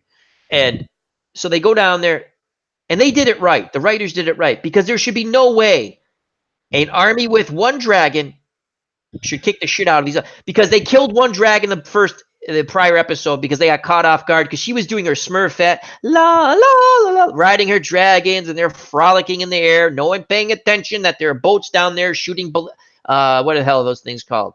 Not ballistas. Ballistas. They shoot, whatever. Big crossbows, basically. So she was pissed. And then they cut her best friend's head off. Yeah, she was really pissed. Yeah, that doesn't usually go well. No, it doesn't go well. And so she basically went in there. They took the city pretty quick. And then when the bells ring, it means the city surrendered. And then she massacred everybody. And you're sitting there going, and you saw it coming because crazy was in her eyes. She's like, yeah. I'm like, well, just like her dad, the Mad King, apple doesn't fall too far from what? The tree. Yeah, I've never woke up Monday morning and I checked Facebook and my timeline is absolutely Oh, people were going nuts. They were like, how could they do that to Danny? Because she's a crazy bitch. I've been saying that. I'm sorry. I know Dog, he loves Danny. I love Dog. I will support Dog through anything. If he says Danny's the best, okay, I'll agree with him. She's a crazy bitch. And he says Scorpion Ballistas. Yeah. So I've enjoyed this season. A lot of people are down on it, and that's fine. I've enjoyed it. Gotta be hard once you get to that point where it's in the everyday conversation, kind of like the older TV shows like MASH. And yeah, that's a great point. How do you keep up that energy without pissing off a lot of people? Oh, they said they were going to piss off people, right? Too. But how? Because once you become the top cultural, I know about Games of Thrones. I'm not going to watch it. I really don't care what happens tomorrow.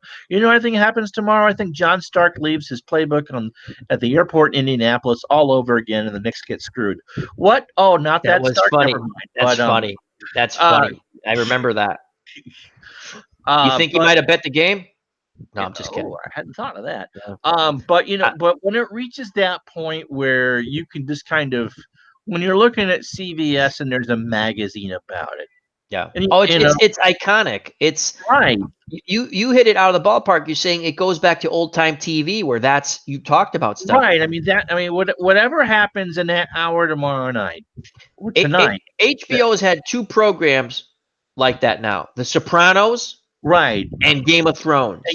Will be talked about as long as we care about television. Yep. Whatever happens at 9:00 tonight. It is whatever it is. It'll be right up there with the Newhart finale and the MASH finale. And first of all, the Newhart finale.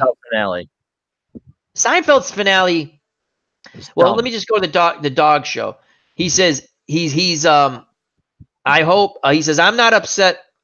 He says, no, I'm upset with the writers. I hope John fights Danny's army by himself. He's mad. The final episodes of MASH I did not care for, and I love that show. Good.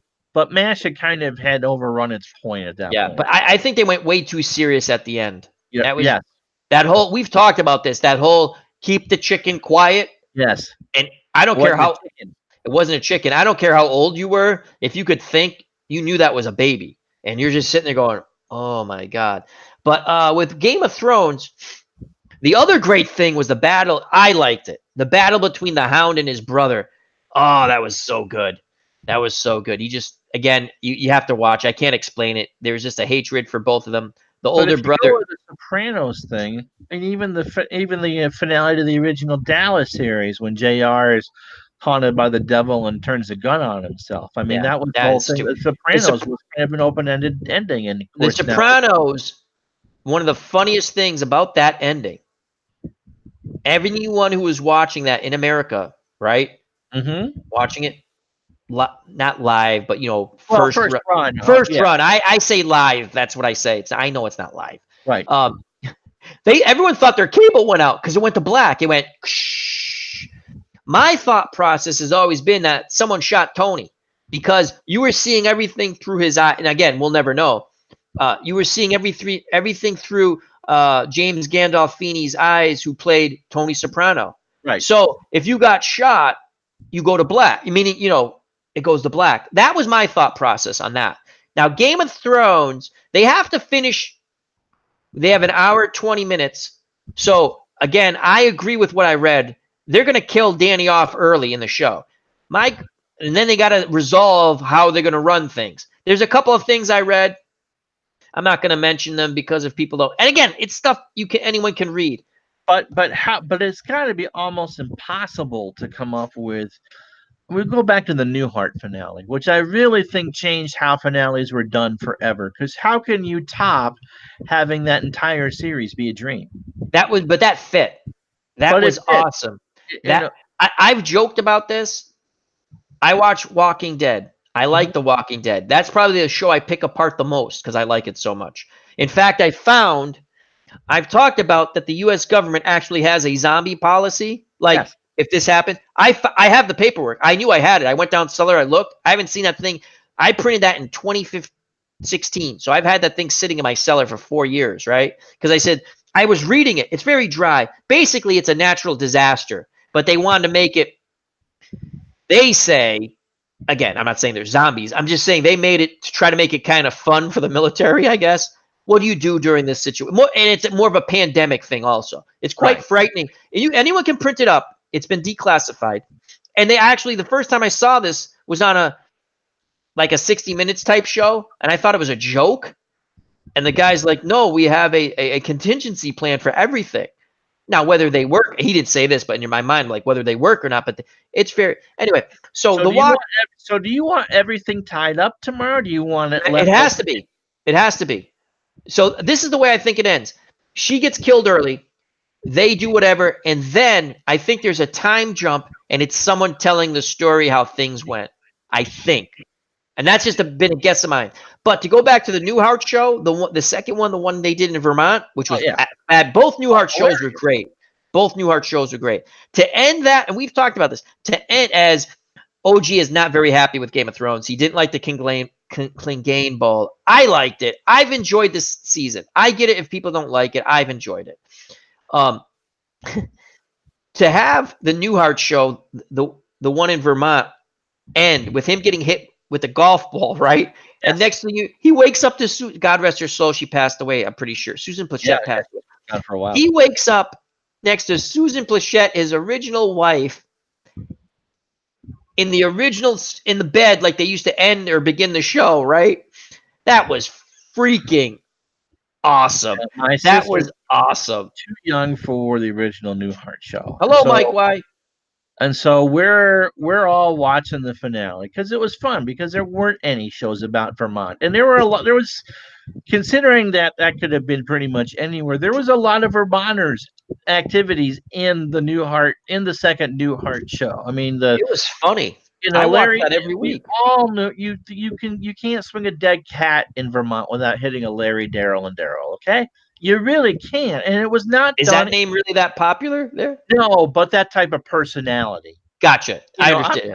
Not people that share the name, but as far as I got you. And it wasn't done in a mean way. These people were not ridiculed; they were kind of simpletons. Tom Poston, the handyman. You knew you knew those people. They grew up, they were elders, and you knew them. And anyway. But yes, to sit, and so they go to the scene. It's in black, and my dad and I must have caught the same glimpse of that bed. And my sisters didn't hear that theme because my dad and I got laughing so hard. Oh, It was I did the same thing you did because you see it. I'm like, holy crap, it's there. It's her. it was so. And then the comment, you should start wearing more tight sweaters or something. That's it, Bob. No more sushi for you before bed. And that was just so. My whole point was the way The Walking Dead should end is Andrew Lincoln, who played the lead character, he's off the show now, should wake up out of his coma as the show started, and they should do like a Wizard of Oz sort of Newhart ending where I had the craziest dream, and they go through and all the characters would be there. I just think every show should end that way now. I would piss off. I would piss off more people. Sets the bar so high. Like I said, I think The Big Bang Theory did a very good job how they ended. The elevator got fixed, and Sheldon won the Nobel Peace Prize. The elevator got fixed. That's hilarious. Yeah. That's hilarious. But yeah, the MASH. I didn't like the ending. Nope. Wonder Years ended well. I didn't like Wonder Years. They killed off the father. Why did they have to kill off the father? I was so pissed. Because dads didn't live to be the age that our parent, even my, when they're 53 was considered younger then. Yeah, they killed him off with a heart attack. Like, boy, God, that's just so young. And it's like that wasn't the case back in 1970. I didn't like that. I love the show, The Wonder Years. I didn't like the ending. I didn't like. I had some trouble with all of it, but when they killed off, you find out they killed, and the father was a good character. Yes. It was a great character. Dan Lauria played the father. I love The Wonder Years. I watched that was it Wednesday, I think. I watched it whatever the hell day it was. I watched it every week to the very end. The music was good. It was fun. It was a coming of age thing. Yeah, you're right. I didn't care for that's like not the ending, but do you remember Good Times? Yeah, when they killed it when after one season they killed John Amos off because they didn't want to. They want to pay him his money. He wanted to get paid a little more money. They damn. Yeah, and I never watched. I really never really watched after the first. I watched it here and there, but I liked as a kid. I was just. I'm not going to get into All in the Family because Edith dies, and I was just talking about that.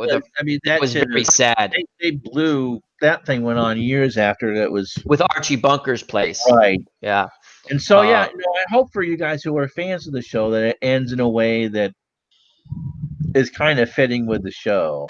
I think there's going to be a lot of upset people because people have already complained about this season. Again, that's fine. It's someone's opinion. I've enjoyed it. I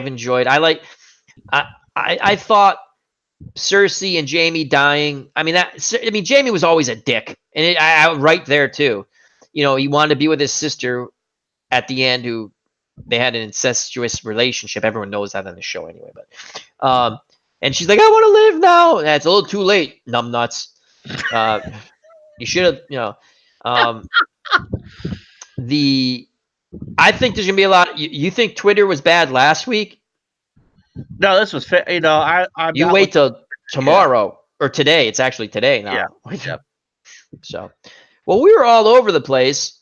We had fun. I don't know if the chat had fun. I had fun. People stayed to the end. Dog show. I love the backlash. That's what Dog's about. I'll tell you what. Dog put up a rooster. He picks he'll take a picture of something and he puts music to it. And I'm telling you, if you've not seen it, check out the Dog show. The rooster is my favorite. I thought the onion was my favorite. The rooster is my favorite because of the song. Listen to the song. Look at the picture of the rooster. It's hilarious. And we all wait. Dog's going to be on. Or was he already on with the Westeros Sea Ninja today? Did I miss that? But Dog, check out that channel. He'll be up and running pretty soon again, Dog, I believe. Hopefully. Yeah, it's been, a time. It's been a while. But the Dog Show, please subscribe. Check him out. Great friend of the community. Before we go, I'm going to go through some. Thank you, the Dog Show. Thank you, Bud W. Thank you, Mike Y. James Marshall. He says St. Elsewhere's also had a dream sequence. The original Grognard. That didn't go over very well. No. I never watched that show too much, but yeah, I remember that people were pissed off about that. James Marshall, thank you. OG, the original Grognard. Devin, thank you. I think I said Bud W already. But thank you. I'm just going to scroll up. Amos Elvish 1, thank you. Larry Harris, Todd B, thank you very much. Sam's Tangled Web, thank you. RF, thank you. I don't think it's going to let me go up too much farther. We had ID Gesture, Phantomatic, Bobby Cantilano. And again, we were trying to say hi to everybody who Phantom D Saint. And I Dave think Gardner, Dave Gardner, Dave Little, Sports Time Machine. Happy birthday, Phantomatic. It's after midnight here in the East. I'm not sure where you are, but congratulations. Happy birthday. Happy birthday. And I will sing it one last time. Happy birthday to you.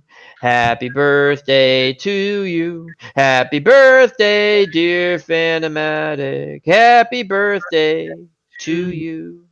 And Johan Oliver and Jerry Mathers as the Beaver. That's right. So, Cobra Kai. Highly I haven't seen the second season yet. I'm going to have to watch that. Love that show. So, who brought that up in the chat? The dog show, The Munsters.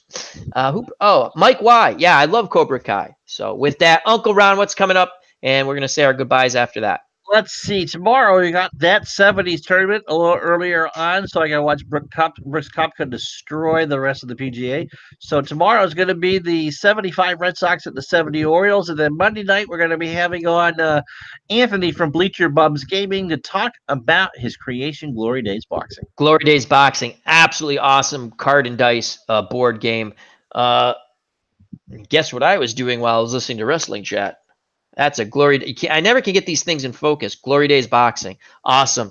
Did a great, well, for me, I enjoyed it. Marciano and Joe Frazier and our little that was glory. Awesome. It was unbelievable. It's a lot of fun. I highly recommend Glory Days Boxing. Great time. He's going to be on with Uncle Ron on Monday, so check it out. And we don't, the time? We haven't set up a time yet because he's a couple hours. He's more towards the West Coast. So Anyway, Anthony Crooks, wonderful. Check out Glory Days Boxing. And if you want to purchase it, it's where you can buy Payoff Pitch, which is SidelineStrategies.com. Yeah, I think so. SidelineStrategies.com. Just type in Payoff Pitch. It'll direct you to, I think you're right, SidelineStrategies.com. And you'll see Glory Days Boxing. Take care, the dog show. And I'm Al, Red Sox fan. We've been off for a couple of weeks. I was under the weather. We hope to have OG Devin back. He's been helping his parents out a lot. God bless him and his parents. And always going to have Uncle Ron back. And I thank Uncle Ron and thank you to everyone in the chat. We were all over the place, but, it was fun. I enjoyed it. And if you have any topics you'd like us to discuss, always feel free to throw them in the chat as you did. Johan Oliver says, my favorite show of all time, Northern Exposures. Way ahead of its times. Yeah, a lot of people like that show. I never watched it. I've watched it a few times. I can for me, but that's fine. That's fine. So till next time, we'll see you soon. And you know what? We'll sing in the sunshine. Every day. We'll sing in the sunshine. Till it's time to go away. But we'll be back next Saturday. And we'll laugh again. Health and happiness. Till next time, take care. Bye-bye. God bless you. Know what's coming. What's coming, GGO? What's coming? Peace. Peace.